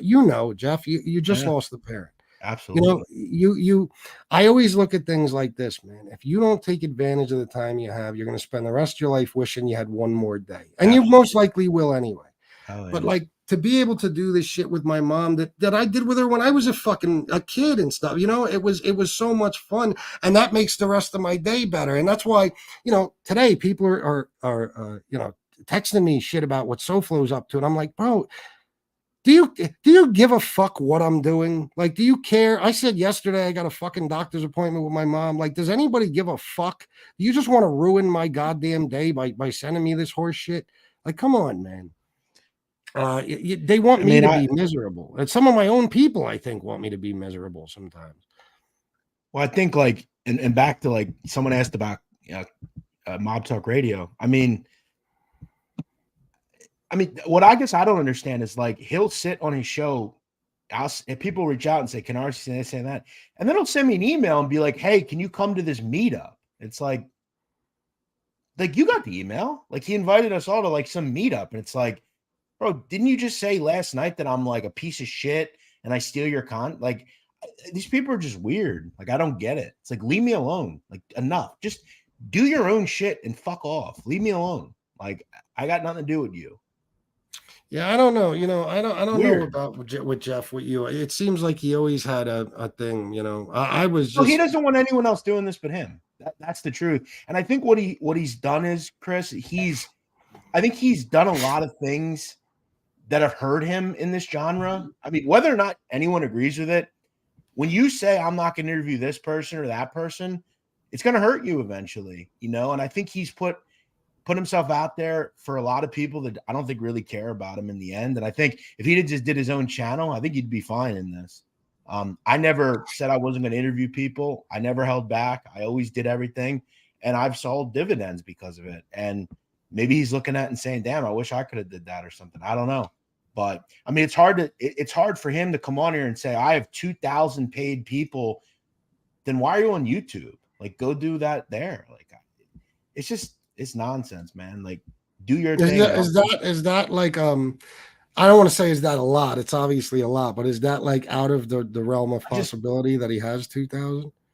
Maybe. Who knows? If he does, good for him. But it's just like I don't want to know the guy. Just be you and be me. Have you ever heard me say a fucking word about the guy on my show? I don't talk about none of these people. I do a show every week. I talk about people no one has talked about. And I got to hear every other fucking day this guy's saying this and saying that. I don't want to know you. I don't want to come to your meetups. I don't want to fight you. I don't want to know you exist. Do your shit and I'll do mine. I don't want to deal with it. I don't. I believe me, man, I'm not in the right fucking headspace to deal with your shit. Just leave me alone, man. That's all I'm saying. Well, and that's another thing about people that fucks me up, man. It's like, just the shit that people have said and done since this story, this news about my mom, and like you, even after, just taking such an incredible loss, like, it's like they just can't leave you the fuck alone. That's true misery. People that no matter how miserable you are, you're not miserable enough for them. You know what I'm saying? Like fucking evil, man. People love to kick you while you're down, bro. They love it. It makes them feel good. And why the fuck would you feel good about kicking somebody while they're down unless you're that fucking miserable that you want them to feel the same as you? I couldn't tell you. I have no idea. I don't get it. I feel bad that people have to live like that, and it's not every day. I mean, there are days where I'm fine, but I'm not feeling great either, if I'm being honest, but yeah, listen, for someone that doesn't care, the guy talks about me a lot, like if you don't care, just leave me alone, That's what I say to these people. I don't get it. Like, it's funny, like, yeah, I'm sure you deal with the same thing, maybe even in that situation. Like, to these people, I'm nothing. I'm irrelevant. I'm a nobody. I just beg for money, blah, blah, blah. But yet you can't stop talking about me. Even when I stop talking about you, even when I'm on here crying like a bitch that I just found out my mother's dying, even after I get jumped and I got broken nose and I'm all fucked up, you can't stop. It's never good enough. It's never good enough. You got to keep going and going and going. That says more about them than it says about me. Yeah, I always say this, like when someone comes in my chat and is like a troll or something, I always just say, when you think about it, man, like these are all people they're not kids. I mean, these are all grown men, that are on here, for grown women. Yeah. It's a shame that you're wasting the little time you have here to do this, like, I don't know. I often wish like someone would just kind of look in the mirror and be like, damn, maybe I should just do something else, because in the end, like none of this shit means nothing. Like, that, like, in 5-10 years, like this is a distant memory for most of us here, 5-10 years from now, they're gonna miss John Gotti. Yeah. No, I know, you're right. I think about shit like that. Let me tell you something, man. Regardless of what people want to say, I mean, obviously I lived, but I was on my deathbed. According to doctors and according to, my health condition, I should have died in 2014. Okay. And that's probably the third time I should have died. Okay. In the hospital. Let me tell you, bro, when you're on your deathbed, you're not thinking about petty bullshit. You're not thinking about your dumb fucking enemies. You're not thinking about peripheral people who don't even matter. You're thinking about things that went on in your life with family and your closest loved ones. You're regretting some things. You're smiling about some things. You think about what you're going to leave behind and whether it's bad or good and shit like that. I'm not going to be on my deathbed thinking about fucking SoFlo or Tony Pizza. You know what I mean? Like it's. And I don't think. I mean, I don't speak for them, but I'm sure they wouldn't think of you either. Of course. I think Well, it's just some of them might. Yeah, I feel you. I don't. I just, and maybe I'm just talking stupid, and this will never happen. But I don't know. Sometimes I just wonder, like, would ever just be, or people just stop being fucking mean to people? Like it's just always. is there anyone on here that's ever just been like, hey, you're doing a great job, man? Or like, hey, I really like what you're doing. Like it's rare. yeah, it's always just like, no, if he can't do it, then if he can do it, then I'm gonna make sure he can't do it. It's just like, and like, and she's in the chat. It's like he couldn't even tell you why he doesn't like me. Like he couldn't tell you. Oh, He's in the chat. Yeah, it's just like I like, what don't you like? Is it because I've done well with this? I mean, what is it? It's like just keep poking. Let's see what he has to say. Just give me a second here. Thank you, Robert B, for the $5 super sticker. JJ Lambon's Cloudy Productions. Okay, he changed the name. If a mob guy who cooperated is against Sammy Gravano, FBS, or someone the Gottis like, Lee drools on them. Someone the Gottis like? You mean, wouldn't you mean dislike?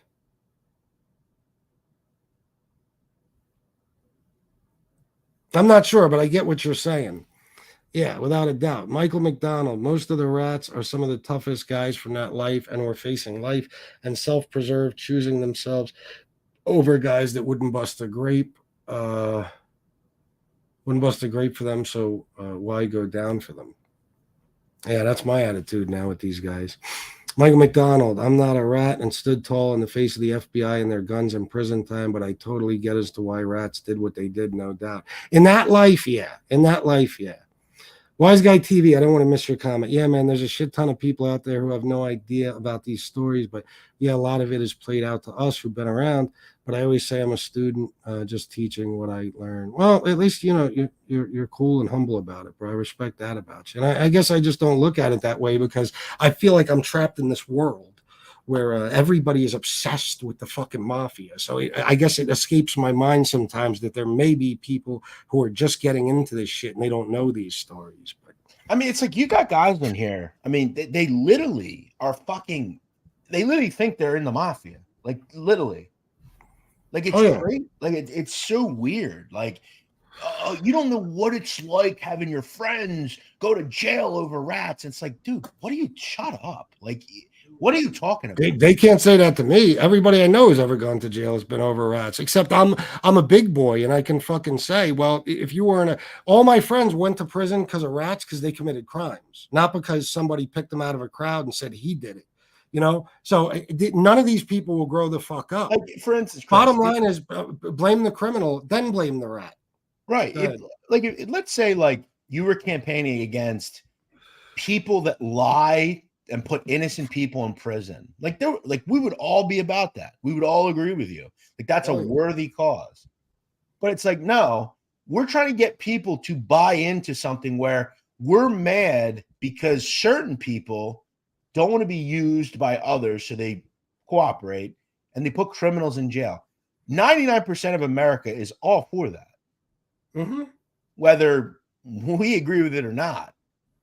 And not everybody's in the same situation. I'll tell you right now, if I were Bill Cotolo Jr., I would have did the same shit. You think I'm going to jail if I'm Larry Mazza for Greg fucking Scarpa? Fuck him. He was fucking cooperating against me for 30 years, man. Fuck that. Yeah. These people they put them all in one basket. It's like, nah, it ain't really like that, man. Listen, here's the thing, right? In that life and in the street life, I'm talking about whether you're a drug dealer in the streets or you're a mob guy, whatever. And I don't care if you're in the hood or if you're in Howard Beach or Bensonhurst. Every single person is out for themselves. Their oath don't mean shit. Okay, a made guy will fuck another made guy's wife. They'll steal from each other. They'll do all that shit. They don't care. They'll kill each other. They'll kill their own best friend. But when the going gets tough, you better not tell on me. Well, yeah, that's the thing. That's the one thing that's wrong. You can kill your best friend, and that's okay because it's part of the life. But if you tell on them, that's a problem. Let me tell you something. Telling on them is part of the life too, especially the last few decades or so. Okay, so you're in a life where it's dog eat dog and everybody's out for themselves and everything's allowed except to tell on some fucking buddy. But once, you know what I'm saying? It's like once that happens, you're all shocked and surprised. How could he do that? What do you mean, how could he do it? You probably would have put a fucking bullet in his head someday or somebody close to him or somebody in that family, like That's why nobody gives a fuck. I told you, I spent years on the streets with drug dealers, and you know how they always felt about things. When they would find out somebody is a rat, they would stay away from them, but they didn't necessarily turn on them because the attitude is always, well, he didn't rat on me. Because in the long run, overall, when it comes to people in the street, they only care about themselves. It's survival of the fittest. They don't give a fuck about the guy next to them. There's no loyalty. And nobody follows those rules. And it's okay to break every fucking rule in the mob life except for that one. You know, and again, you can't beat me when it comes to this argument. Nobody could beat me in a debate when it comes to the fact that anybody you're talking about who got ratted on was a criminal. And therefore, it's their fault first. If your family member or whoever would have chosen to do something legitimate, nobody could have put them behind bars or helped put them there. When you're a criminal, you put yourself behind bars. A rat might speed up the process, but eventually that's where you're going. So, Yeah. you know, I got set up in 2016. Bro, luckily, I had 1.43 grams I gave a chick. Do you know how many times during that time period I was driving around with 56 grams of coke or close, in my car from re-ing up, or I had a house in my house. I might have had 70, 80 grams, guns, money, you fucking name it. Like, I was grateful. Thank God the bitch got me now. You know what I'm saying? Because it's my own dumbass fault for being out here selling fucking drugs. Okay. And I just thank God that I got caught with as little as fucking possible. But everybody wants to bitch and moan. Poor me. They set me up. Well, you shouldn't have been a fucking criminal. Remember Jim Carrey in Dumb, what was it? Liar, Liar? Mm-hmm. Do you remember he was a lawyer and somebody called his office and his secretary told him, like, this so-and-so got arrested again and blah, blah, blah. Right. And Jim Carrey picked up the phone and screamed, "Stop breaking the law, asshole." That's the fucking answer. You don't want to go to jail. You don't want to be ratted on. Don't be in the mob. Don't be in the streets. Don't be a drug dealer. And you never have to worry. That's it. And look, I'll just say this. Like, I think when we talk about the mob, we need to talk about it in two different ways. We need to talk about it from pre-1980, post-1980. Pre-1980, nobody cooperated. There were different dudes back then. There were different men. They grew up. Well, some people, but it wasn't common. Yeah, very rare. Like, most people they accepted it. That was that. I'm going to jail or I'm going to die. That's the simple thing. After the 80s, like, it's totally different. Like, people just they didn't take care of you as much. They weren't giving you this, giving you that. I heard a show recently say, well, why didn't they prepare better? Why didn't they save money? Like, why didn't they, that way they don't need anyone to take care of. No, I mean, they always said they'd take care of my wife when I went to jail. They didn't. Exactly. That's part of it. They're not only not taking care of her, they're fucking her too. They're exactly. They're stealing all my businesses. I have nothing. Like, yeah. Let me not tell on this dude. So 2 weeks from now, he could put a bullet in the back of my fucking head. That's like, that's how people are supposed to think. The fuck out of here, bro.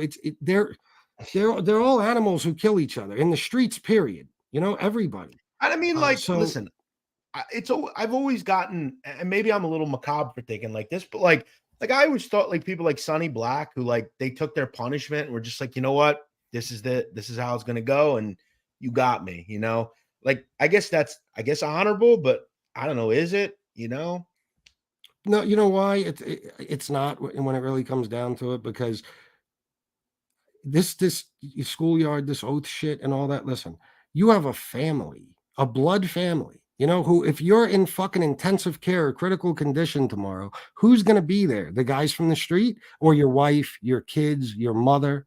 So if you take your street family over your real family, which is what all these so-called stand-up guys do, then are you a stand-up guy? Yeah. You know what I'm saying? Like, if you're willing to say, no, for this life, I'm going to leave everything behind. I'm going to leave my family holding the bag. I'm going to I guess it's up to you. Everybody can form their own opinion. I used to feel the same way. I fucking hated rats. Now it's like, when do you grow up and take personal responsibility? When do you kick yourself in the ass and say, I did this to me? When does your family say, well, you got told on, you shouldn't have been breaking the fucking law, dickhead. Okay. And you'd still be with us and you wouldn't have to make this fucking decision. Yeah. Or not have a family, I mean, I don't think even Paulie Walnut said in Sopranos, this thing in our life, a marriage in our life doesn't mix, you know. Mhm. It doesn't. I mean, they even tell you this comes before everything. If your wife is dead, dying, you leave her, you come to us. Yep. You know, If your child is sick in the hospital and we call Yeah. you, you must leave his side. I mean, come on, what? Hmm. I would say, okay, yeah, I don't want to be made. Fuck off. I mean, forget it. Yeah. Nah, man. It's priorities, bro. It's priorities, man. Some of these guys love the street life more than they love their But it's life at like, home. you know, you look at like that life, like you know, being in the mob or cartel, whatever you're in, like it doesn't even seem fun, you know? Like, does it seem fun to you? Doesn't seem fun to Listen, man, me. I was never anywhere near anything like that. But let me tell you, just being a drug dealer, okay? Like, it can't be that fun. You Like, bro, you're fucking paranoid 24 hours a yeah, day. like someone's Every gonna minute that rob you're at you home, or you're looking out the fucking blinds. You're paranoid you're going to get raided or somebody's going to run in your crib. Every time you pull up to your house, you got to look around because somebody's probably trying to stick you up or kill you. Every single move you make could be one step closer to the fucking graveyard or a prison cell. It's constant paranoia. There's a part of it that's amazing. I mean, you have a license to print money. It's amazing to go out and spend a couple of G's and then 2 hours later you make it all back like nothing happened. But it comes at a high fucking cost, man. And let me tell yeah, you, even with the little bit of jail time I did, I mean, I did the math at times. Like if you took the money I made on the street versus the jail time I did, like, and spread that money out, you know, over the time I was in jail, I could have made more at McDonald's. Mhm. So it's like, what did you really gain in the long run? Yeah, it's almost like, I mean, I guess for me, like if I'm gonna do that, I guess I'd want to make like a lot of money, you know, and just get out of it quick. But yeah, But to see, do it and make, you know, a couple $1,000s, it's like, I don't know. and you're not even gonna, you know, listen. That's a problem too, because if you do it on a smaller level, you make less money, but you have more longevity. Once you start to get big like that, not only are you going to get caught quicker, because now you're selling to. It's just the way drug dealing works. You also Instead of have to selling, deal with, you know, the people you're selling to. Are they gonna, you know, yeah, get yeah, and arrested? instead of like when you get on a bigger level, like instead of selling to some kids who are gonna, when I say kids, 20s, 30s, whatever, depending on what you're selling. If you're selling crack, people in the fucking hood, whatever it may be, okay. Instead of selling drugs to somebody who's gonna go home and do the drugs and they're all gone, now you're selling to drug dealers who are gonna get caught, and then when they get caught, you Mhm. know, they got a choice whether or not to give you up. So it's a double-edged sword. You could stay small and make a little bit of money over a lot of time, or you could fucking get big. And then not only are you more likely to get caught, but your sentence range is going to be fucking way longer. You know, it's all bullshit, man. It's not. It's cool when you're young. The streets. Who said the streets are for the young? It's the truth, bro. The streets are for the young, man. Like you got it. But the thing is, so many people don't grow up. Don't Yeah. grow up. They say shit to me like, "Why don't you have John Gotti on your wall? You love John Gotti." Well, listen. First of all, I never loved him. Okay, I love people in my family, but I grew up. That's why. Even over this little period of time, yes, I got clean a couple of years before I came on here. Yeah, and I'm growing up every fucking day, more and more. I'm maturing, you know, because I spent so much of my life immature. So yeah, I put shit Right. like that aside. I don't look up to criminals anymore. Period. I don't at all because I'm not a criminal anymore. You know, when I see somebody who made the right decisions, who fucking did good in school, went to college, got out, started a career, had a family, was a great father, put money aside, is going to retire with a fortune. That's what I look up to. That I admire. And I say, motherfucker, why couldn't I have done that? I don't look at You know what? John Gotti and say, why couldn't I have been like him? Not anymore.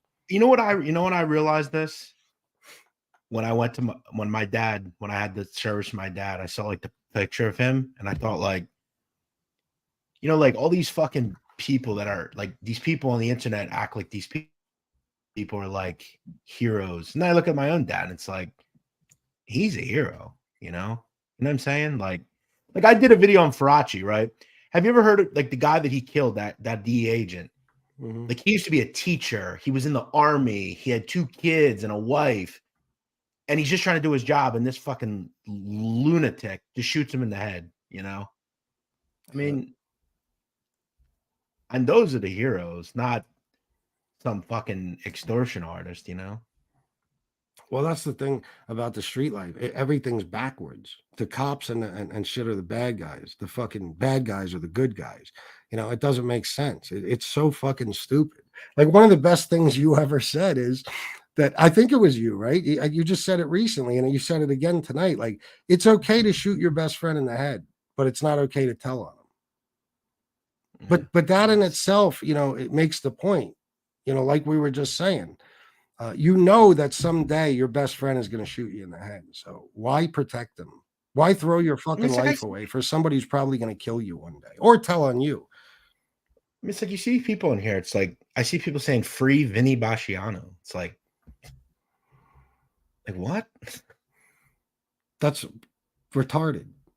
Like how many people has he killed? It's like I know. It's fucking. I told you guys, it's the same fucking thing where I'm from, bro. You know what I mean? Free Tyrone. What do you mean? Tyrone killed 11 people. He's a fucking lifelong drug dealer. What are you talking about? Free Tyrone. Tyrone was a scumbag. You know what I mean? Like, what the fuck? But because he's your friend, he should be free. Okay. So, like, in the cartel Reddit world, like, they all love El Chapo. It's like, free El Chapo, free, he's a hero. It's like, I don't know. I mean, these people they're crazy.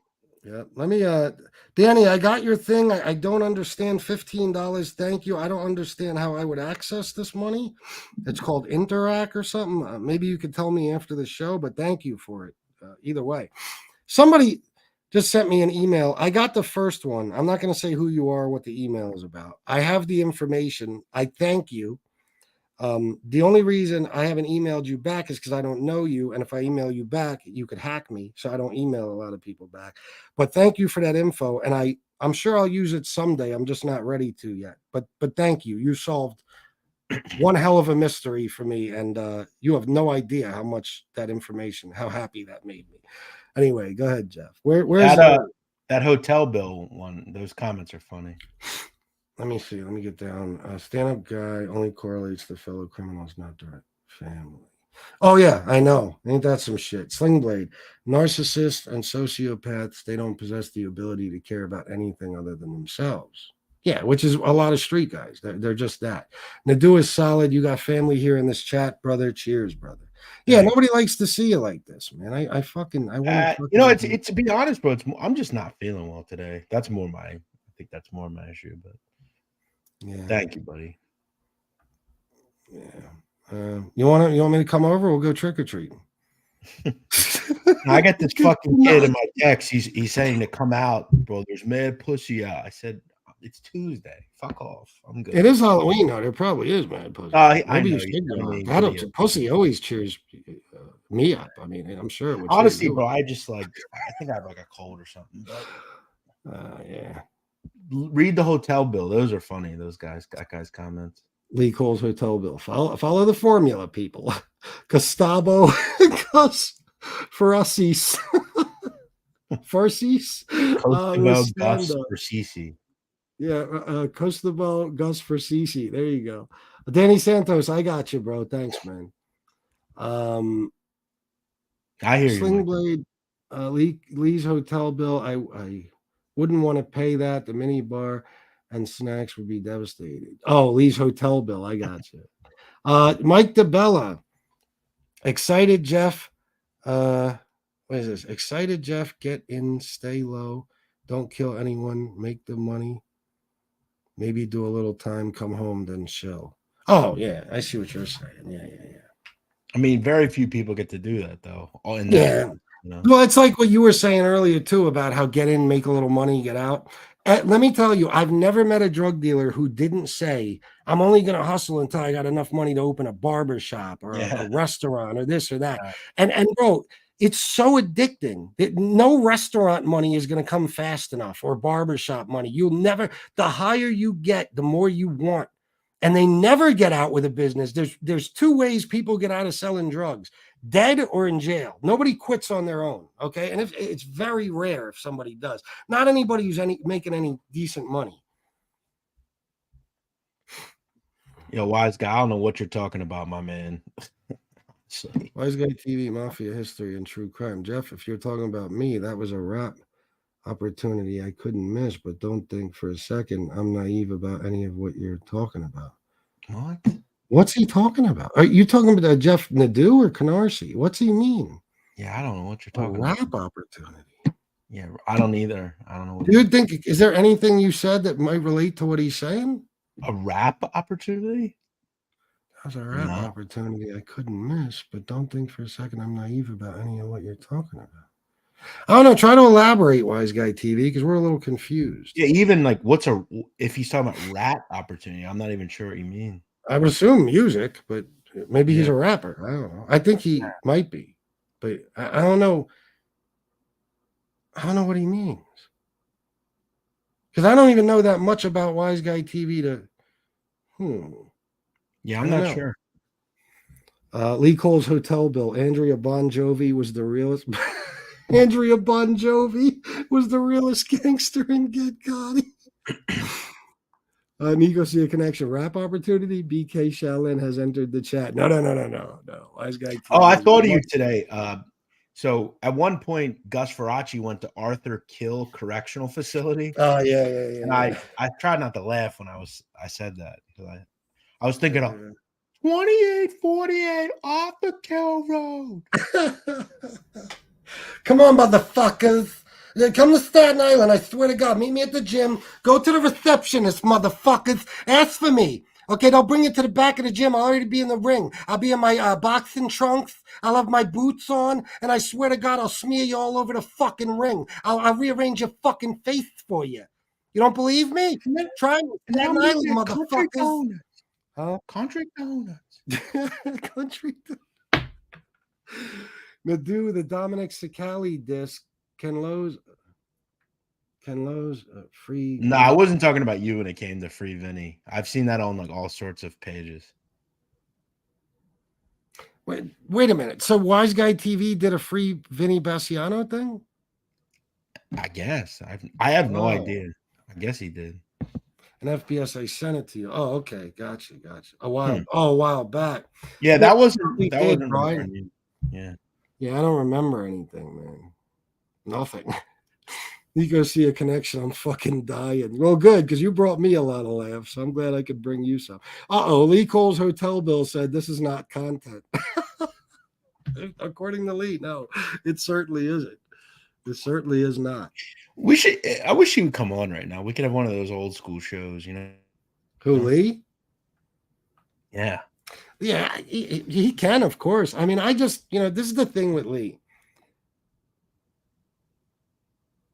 He doesn't understand, but that I am who I am. I'm going to break his balls from time to time, but he gets it. He takes it all serious and he starts going into this dumb shit about numbers and all that. And it's like, come on, man. You know my views on that stuff. If you got a channel that has 1,000 subs and brings in $10,000 a month, and then you got a channel that has 10,000 subs and brings in $1,000 a month, which is more successful? No matter how you slice it. You know what I'm saying? So I guess it all depends on what numbers you're looking for. Some people like views, some people like money, I guess. Would anybody take views over money? Well, no, it's almost like, so in the gambling world, Chris, if you bet the Eagles -6, right?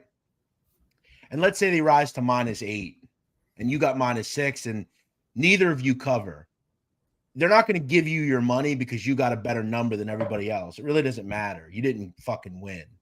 Mm-hmm. If you have views and you take them to, Del Frisco's to try to pay for your steak at the end of the night, like they're not going to accept them. So I'd rather have money personally. Yeah. You know what I mean? Like, and not for nothing. I'll just say this, like when it comes to shorts, because I know Lee, like he's been doing a lot of shorts.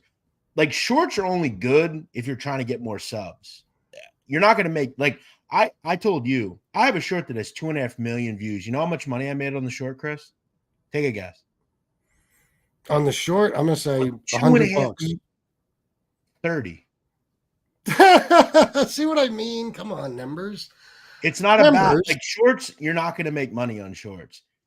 Now, if you're trying to grow your audience, then they're good. But this just reminded me, I can't let this go. Tom, I heard before the show, Jeff, you might have heard this too. I'd like to discuss it with you.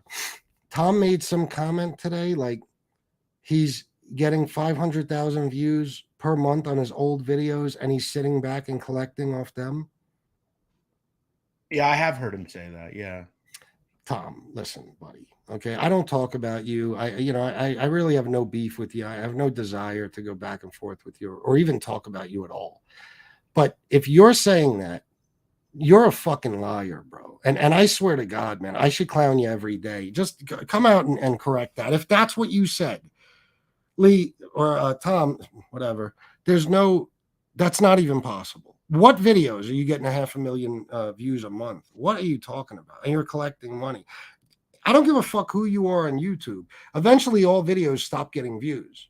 There's never going to be a YouTube video that's getting 500,000 views a month for years. Like, what are you talking about? And if it is, it'll be like some tutorial on something or some shit. It's not. What is it? Why would he say that, bro? That's so blatantly false. It's such a fucking obvious lie. Why would he say that? Basta. The fuck? Basta. Basta. I mean, I'm puzzled by that. I heard that before the show, and I'm like, what? Come on, man. I mean, listen, if he's getting 500,000, I don't know what I get then, because I don't even know if I get 500,000 on old videos. 500,000 views a month. There's no way. No, Tom never had that type of content. 500,000 on what? The biggest show he probably ever had was the one with Sammy, right? Sammy ain't getting Sammy might 500,000 views. Does Tom still? He has a channel still, or he doesn't have Armchair anymore. No, he changes the name every 6 months. It's New Theory Podcast or something. His most viewed video, Sammy Gravano, 201K. Okay, so what do you mean? That didn't even get 500 1 month. But you're saying and this is where the Karen Gravano video he did got 50,000 in 24 hours. It has 58K 1 year ago. 1 year later. See what I'm saying? So what videos, even combined, a whole bunch of videos, 500,000 views. That's such a blatantly false. Like, that's the thing I don't get about Tom. Like, I've caught Tom in a lot of lies. Why lie, bro? Tom is I think, who the fuck knows anymore? But I think he's relatively successful in life. Who knows? People can. I've known all types of people. They have fucking everything in the world, and it turns out they don't own shit, and they're in fucking debt $2 million. But he at least gives off the impression that he's somewhat successful. Why would you lie about such nonsense? Why? This is why I'm telling you, man, even though I'm changing my route with my channel, this is why I'm a nightmare for all you guys, because I won't let you get away with that horse shit. Look at my fucking banner: frauds, liars, and bullies. Where the fuck is it? Numbers. There it is. Unbelievable, man. I don't get that shit. Now let me see something. Okay. An old schoolie and FBS debate. Those were always epic. They were. Wise Guy TV, Mafia History and True Crime. I'm convinced my little freestyle made Sakali stop rapping, but what do I know? Did you send me that, Wise Guy? Is that what you're talking about? I think you did. I don't remember it, though. He hasn't done that in a while.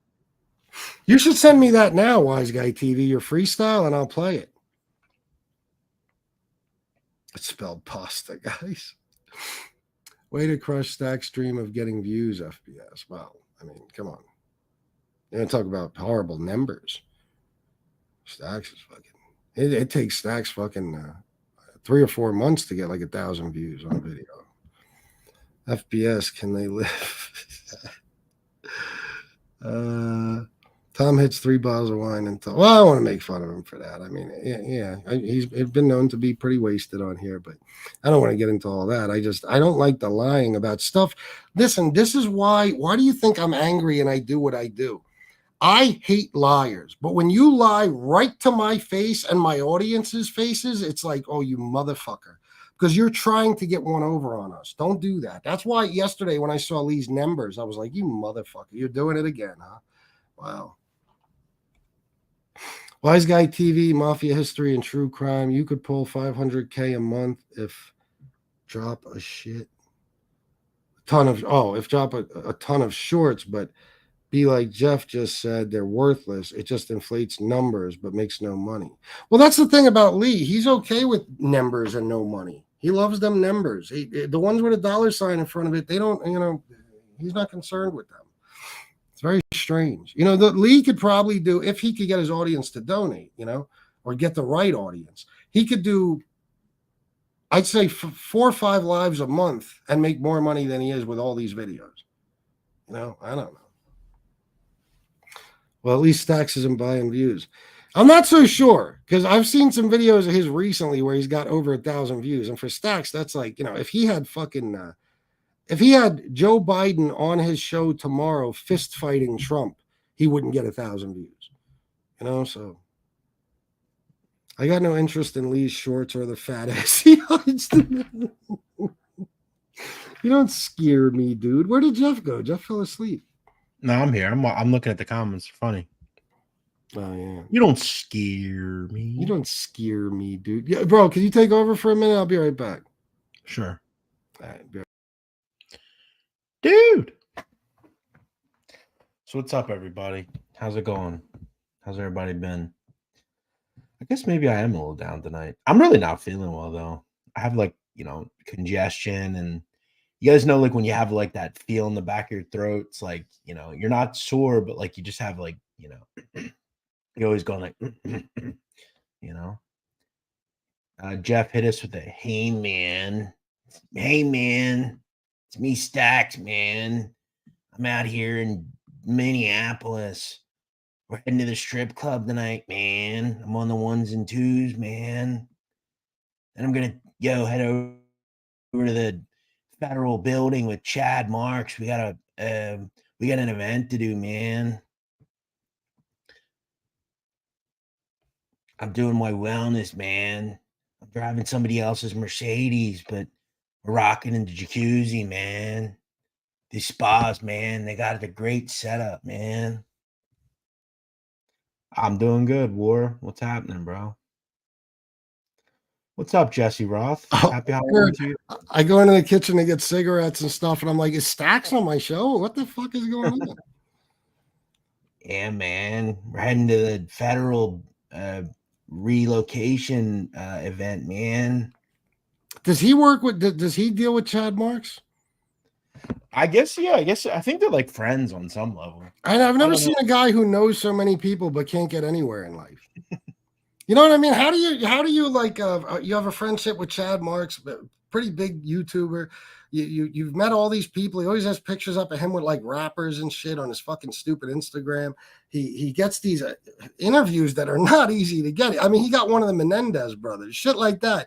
But that motherfucker can't get 11 views to save his life, bro. It's amazing. I don't even know how you could fail that badly. I think he's taking failure to a new level. Go ahead. I think he just doesn't he kind of just does what I did when I first came on YouTube. I feel like he just posts the videos and doesn't do anything else. You got to use hashtags, and you got a title, and you got to maybe he just isn't doing that. I don't know, but you're not wrong when you say he does seem to know some people, but he does. That's weird, man. Let me see something. Stacks bought 2 viewers. Joe Bacon Donuts. Stacks got Joe Byron on already. Who's that? I guess a fake Joe Biden. Oh, Joe Byron. Oh, gotcha. NYC Crime Spot, the secret formula. What the fuck is that? Some people naturally have that marketing scam energy. Oh, I know. What was that thing called they used to have? It was maybe 10 years ago. Everybody was doing it. It was like a drink people were selling. You remember that? Well, like a pyramid scheme thing? Yeah. What was it? It was around here. If you say it, I guarantee I heard of it. Monavi, I think, or something. Okay, I haven't heard of it. It was that. Everybody was selling it. It was you know what it was? You know what community it was big in? Amish community. That's not one of those weight loss things, is it? No, it was like an energy drink. Oh, for real? Yeah. Yeah. And what's it called again? Monavi. They had seminars for it and stuff. I never heard about that shit. It's you could sell this and make make 20 grand every week. You know, it's like, sure you can make somebody else 20 grand a week. You don't get shit.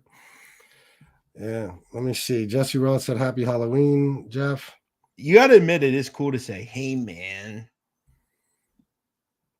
Look at this. Hey, man. Yeah, I have fun with it sometimes. Malcolm Stacks will not buy views stolen from his people by the white man. He will get those views by any means. God damn, bro.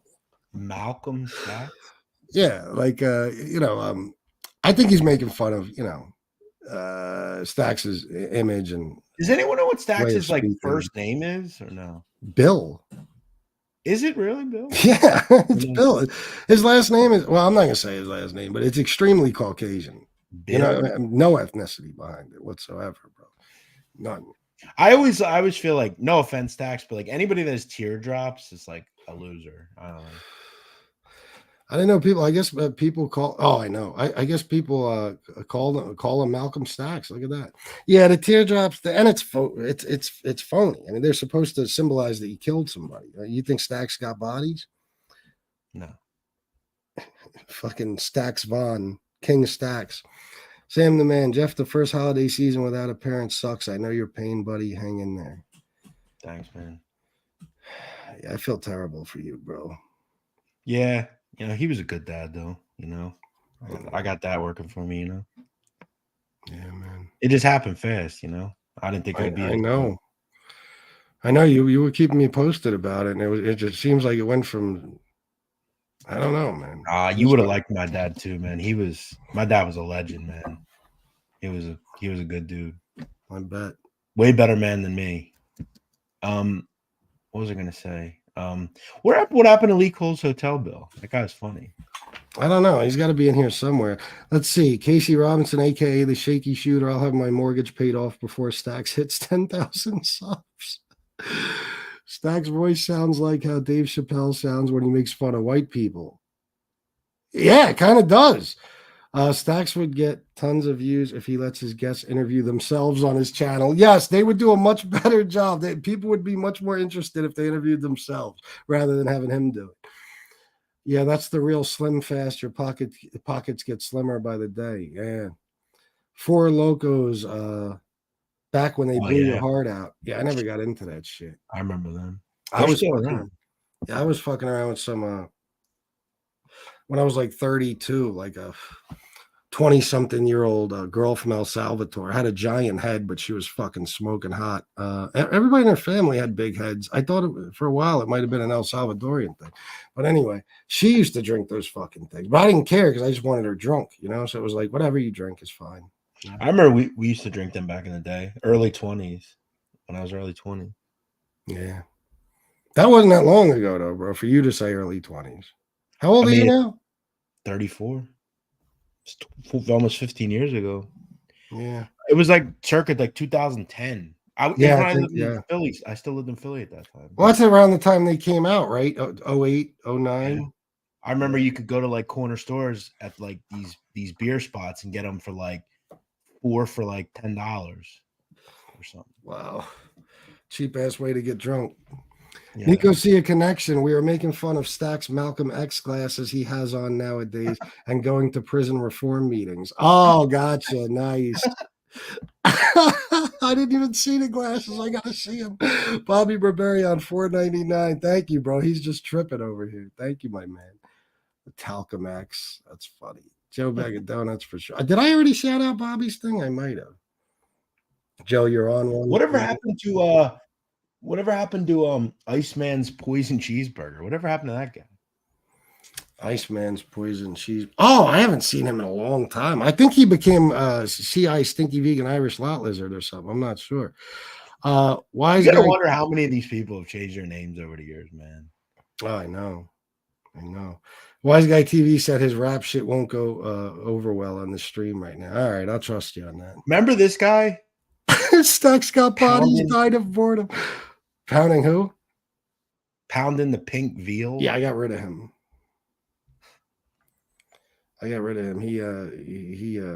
He was trying to play the fence between me and SoFlo. I said no. Yeah. Hey man, I guess. Go ahead. The older generation keeps this genre fresh. Who said that? Lee Oh, Cole. Lee Cole. Yes, that's what he said, didn't he? Hey man, I have a guest tonight. You'll never guess who. Raymundi, man. Raymundi, man. I have a guest tonight. You guys will never guess who, man. And no, I'm not on dope, man. I just talk like this. Sling blade. In America, the tears symbolize a killer. In Russia, it symbolizes a rapist or someone that gets raped. Oh, okay. So maybe Stacks is Russian because that would make sense. Stop flexing. Central Americans have huge domes for some reason. Let me tell you, this chick, and when I tell you, I mean, one of the baddest bitches, fucking unbelievable. And I love the fact that she could barely speak English. So we didn't even have to talk. It was just, I loved it. There's never any arguments. You couldn't communicate for shit. And what's the need for communication in a relationship? Anyway, she had a gigantic fucking head. That was the one thing about her. And after we broke up, well, if you even want to say that, we weren't ever really together. She got with some other guy. I think it was a Puerto Rican cat or something. And she had a baby with him. And I saw a picture of the baby. And the baby had an enormous fucking head. And then when I ran into him somewhere and her mother was with her and her mother's head was even bigger than her head. I said, this has got to be either genetics or I don't know. I never knew this was a thing. Yeah, I've never I never thought about it, but she came here from when she was like 12 or something, man. Her fucking head was huge. El Salvador, that's a very interesting country. Yeah, certainly is. Stacks went to get Bill tattooed on his dick and ran out of space. It just says bye. How are you not laughing at that, fucking Jeff? Oh my god. I was on mute. I'm sorry. Oh, Nico see a connection. I was laughing when FBS was trying to tell Gene to tone down on Stacks. FBS was like, nah. Well, I know it's stupid to tell Gene that, but I didn't want him talking about his daughter and stuff. You know what I mean? But Gene is gonna be Gene. There's nothing I could do, but I at least tried. You know what I mean? My wife is from El Salvador, and she has a head as big as the sphere in Vegas. Both our kids do. Is that right? So it really is. I figured it had to be. I was like, there's no way this is just a family trait. I've never seen a head that fucking big. I don't even know what kind of fitted hat she'd put on. You know where they sell? I think she'd have to take 2 8s and sew them together, I would think. Go ahead. You know where they sell the most Coca-Cola on the planet? El Salvador. Southern Mexico, in that area. Yeah. Is that They right? love, maybe that's why. They have big heads because they drink too much Coca-Cola. I don't know. Maybe. Who knows? Liberals like you are the real racists. Yeah. Well, he kind of has a point. Liberals are racist as a motherfucker. They don't realize it. I'm Googling El Salvadorian people as we speak. Ask them. Yeah. Check Google. Let me see something. Just don't talk about the country starting with P and I. They're in the news right now. IS and PA. Oh yeah. Oh, PA. Yeah. You said PI. It's what. Oh, you means the ones that's one starts with a P, one starts with an I. Yeah. No. I won't. Who cares about the big dome? Who cares how big the dome was as long as the dome put in work? Good point. There you go, Jordan, Canada. Absolutely. Yeah. I got giant dome from this motherfucker. Mexico, the addicted people. Oh, what the fuck? Michael McDonald. That's funny. The El Salvadorian chick I smashed had a big head too. Now that I think about it, enormous, bro. Enormous. It's not dangerous anymore, Joe Bagadone. It's one of the safest countries in the world now. El Salvador. Mm-hmm. Is that right? Yeah, they have this president. He's like unbelievably effective. He built this huge jail. It's like one of the biggest jails in the world. And he just rounded up like 80,000 gang members and just took them off the street. And now their homicide rate is like super low. It's like super clean, super safe. Wow. He's done like a great job. He gets interviewed all the time. Super interesting guy. Interesting. NYC Crime Spot. We have some MS-13 in Queens. They're all in DK mode. What's DK mode? Not sure. Yanni G, 1999. Get Lee on here. I'll drop the link for him. I mean, whatever. I guess it would be hilarious. Joe Bag of Donuts. El Salvador is a dangerous place. I've been there twice and I was nervous the whole time. I'm sure you were, bro. I don't blame you. He is locking up MS-13. What are you talking about? The president in El Salvador? Yeah, he's just like rounding them all up. Wow. Nico, see a connection. Jeff, that was a great video you did on that. And the Mexican comment was about the people who were addicted to Coca-Cola. Oh, really? Oh, okay. Gotcha. I was confused. No, they drink like a ton of Coca-Cola. They all drink like a liter a day. It's crazy. It's all they drink. That's like, you know what's interesting, bro? Did you ever watch? I love to watch like people who live like the Whitakers, like people like, but not even so much people that are genetically fucked up, but like people who live, if you want to say an alternate lifestyle, and I'm not talking about sexuality or anything, I'm talking about like Off the like grid. like people who live in Slab City in California, shit like that. I like to look up things about mountain people because it's so fascinating to me. And they showed West Virginia. I mean, these mountain motherfuckers up in the, was it the Appalachian Mountains and shit like that? Yeah. Bro, they are addicted. They drink Mountain Dew by like the fucking, by the barrel, bro. And none of them have fucking teeth. Well, they think because it's called Mountain Dew, it's like made for them. I didn't even think about that. Yeah. No, have you ever been to West Virginia? Thank you, by the way. If I didn't thank you, Yanni G, thank you. West Virginia, no. So I'm gonna get on camera for this. Oh, look at that. How hairs on.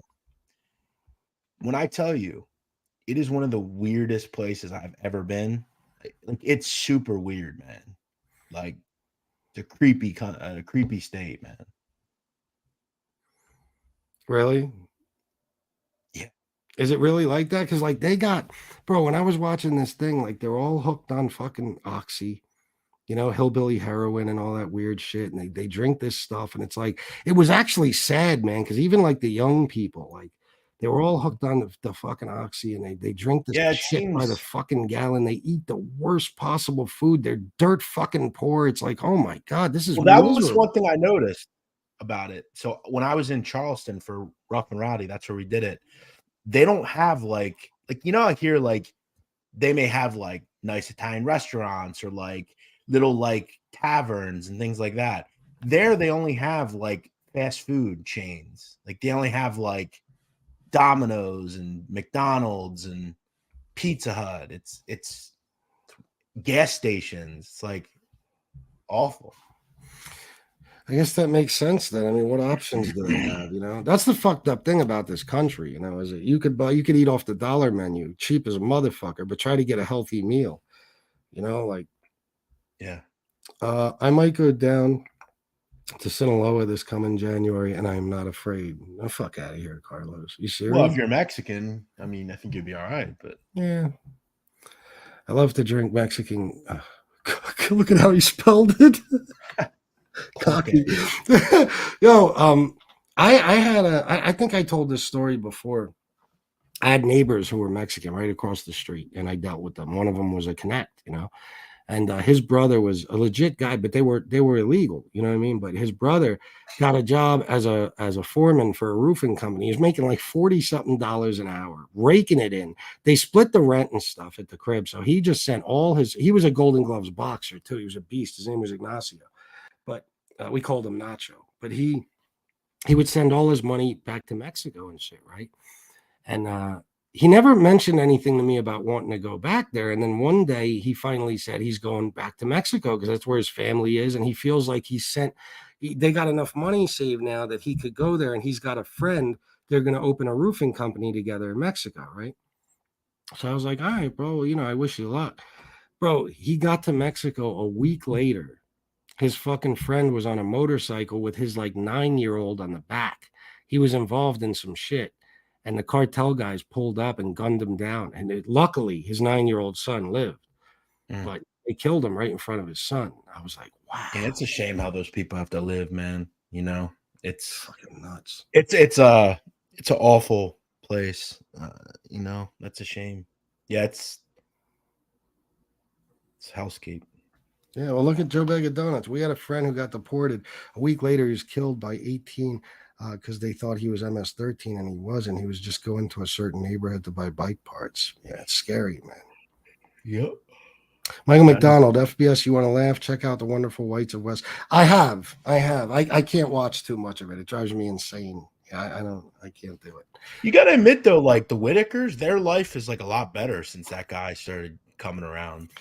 I haven't watched much on them, but it does seem the last thing I saw looked like it's improved. Yeah. Yeah, like they have like, their house is like significantly nicer. They're like, getting food and like they got hundreds of thousands of dollars from GoFundMe and shit, right? Yeah. They put like a new roof on their house. They got a truck. They have like food and didn't Soft White Underbelly do a fundraiser and get them like $100,000 or something? Yeah, I want to say probably even more than that. It's pretty. I don't know. I know people in here like make fun of them, but like I think that's super. Like I think they're like super. Like they seem like sweet people. I mean, they can't communicate, man. Like that's got to be brutal. You think about like you really want to talk, but you can't. Like I don't know. I feel bad for them. They seem like sweet people. Ray is the one. Well, because they don't even know good or bad. Yeah, but like that guy Ray, like he seems like a really like jovial guy. Like he seems like he understands. He just can't communicate. I don't know if he well, yeah, he kind of does, but because like you ever hear when he like says like what have you been doing and like have you been going outside and he's like he's like says yeah. Well, it's like it seems like he understands. Well, the thing about them is they have no idea what the fuck is going on. So they don't realize they're probably the happiest people on the planet, and people like them because they don't even realize that they live like shit. It's just the way they live, they got everything they need in their eyes, I guess. So like they don't even realize that they're in a shitty situation. He took him to like the state fair recently, and like they seem like so happy. Like they like they were like on the rides and stuff. Like, yeah, man. Hey, read Lee Cole hotel bill comment. That's funny. Let me read. Okay, yeah. That's right. Have you seen Chicago? The liberal mayor, yeah, Lauren Longfoot turned it into a Sinaloa. Lauren Longfoot. Oh, Lauren Longfoot. Isn't her name Lightfoot or something? Lori Lightfoot. Yeah. Lori Lightfoot. Yeah. She's not even the mayor anymore anyway. Yeah, I didn't think so. Slingblade, cartels don't care life at all. The start there hit guys out young like little kids. Oh, they start out there hitting guys. Yeah. Oh, yeah. There was a hitman, El Ponchas. He was 11 years old. You ever read the story or watch a documentary on Boosie's little, what was his name? Marlo Mike? No. That's a story you should do, Jeff. Little Boosie is, right? Yeah. This motherfucker in the beginning of his career and for I think a couple of years after, he had a kid named Marlo Mike. Now, this kid was 15 years old and Boosie had taken him under his wing, literally, was like treating him like a son and giving him money and helping him with things. And he was paying this kid. This fucking kid has 9 bodies. Okay, 15 years old, 9 fucking bodies. He was paying this. Well, I think by the time they went to trial and shit, he might have been like 17. I'm not sure. But he was giving this kid, he would promise the kid $25,000. And then the kid would go murder somebody, one of Boosie's enemies. And then he'd only give the kid $2,800. For some reason, every murder, he gave him $2,800. And originally, Marlo Mike ratted him out and Boosie went on trial. But then Marlo Mike took the stand towards the end and said Boosie had nothing to do with it and he didn't pay him and all this shit. So because he recanted his testimony, Boosie got off. But that motherfucker's walking around with at least 9 bodies because everybody Marlo Mike killed, I'm pretty sure it might have been 1 or 2 that weren't for Boosie, but he killed these people for Boosie. So every time this dude is on Vlad, like he's walking the earth free as a bird right now, and he's got mad bodies through this kid Marlo Mike, bro. It's an extremely interesting story. Yeah, if you look up the videos, look up Little Boosie Marlo Mike, and you'll see some 20-minute videos where they lay out every murder and stuff. And it's just fascinating, bro. Because this kid, I mean, Boosie would get in a beef at a club or something, and the next morning the guy would be fucking dead. And it was this 15-year-old kid who went out and did it. Never heard about that. Yeah, it's a fascinating fucking story, man. You should do a video on that, man, because that's not talked about as much as you would think it should be, you know? That's why Charleston White, I don't know if you ever heard, but Charleston White attacks Boosie a lot. And Boosie was on Vlad one time, and Vlad asked him something like, why don't you ever really respond to Charleston White? Why do you leave him alone? And he said, because my response could put me in prison. Because he knows that Charleston White has information about all this shit. You know what I'm saying? So, and Charleston says it all the time that he's basically a serial killer. He's walking around Boosie. He's got all these bodies and he's making millions and living the life. Now, Boosie just got caught with a gun in July. So Yeah, he's probably going to get some time, you know. Who knows if he'll get the full 10 years or whatever he's facing. But, bro, with all those bodies, you know how that goes. It's kind of like OJ. He beat the murder trial, but then with all that armed robbery shit, they slammed him. You know what I mean? And that's why, because if they know you got away with something, they'll get you next time. And that Marlon Mike story is fascinating. Yeah, I got to look into that. I've never heard about that. Yeah, man. Check it out after the show. Hey, Sling Blade, I've seen ISIS videos of like 7-8-year-old kids beheading people. So they go even younger. Yeah, they're psychos. Yeah. Nico see a connection. 2 brothers strapped explosives to themselves and tried to kill Karzai, but were discovered. Karzai pardoned them and said it wasn't their fault. A few years later, the same 2 brothers tried again. Well, of course. Yeah. Sling Blade, can you imagine killing for the cartel at 11 years old by the time you're my age? They won't make it to 38. Them dudes don't make it past 20. Nope. Absolutely not.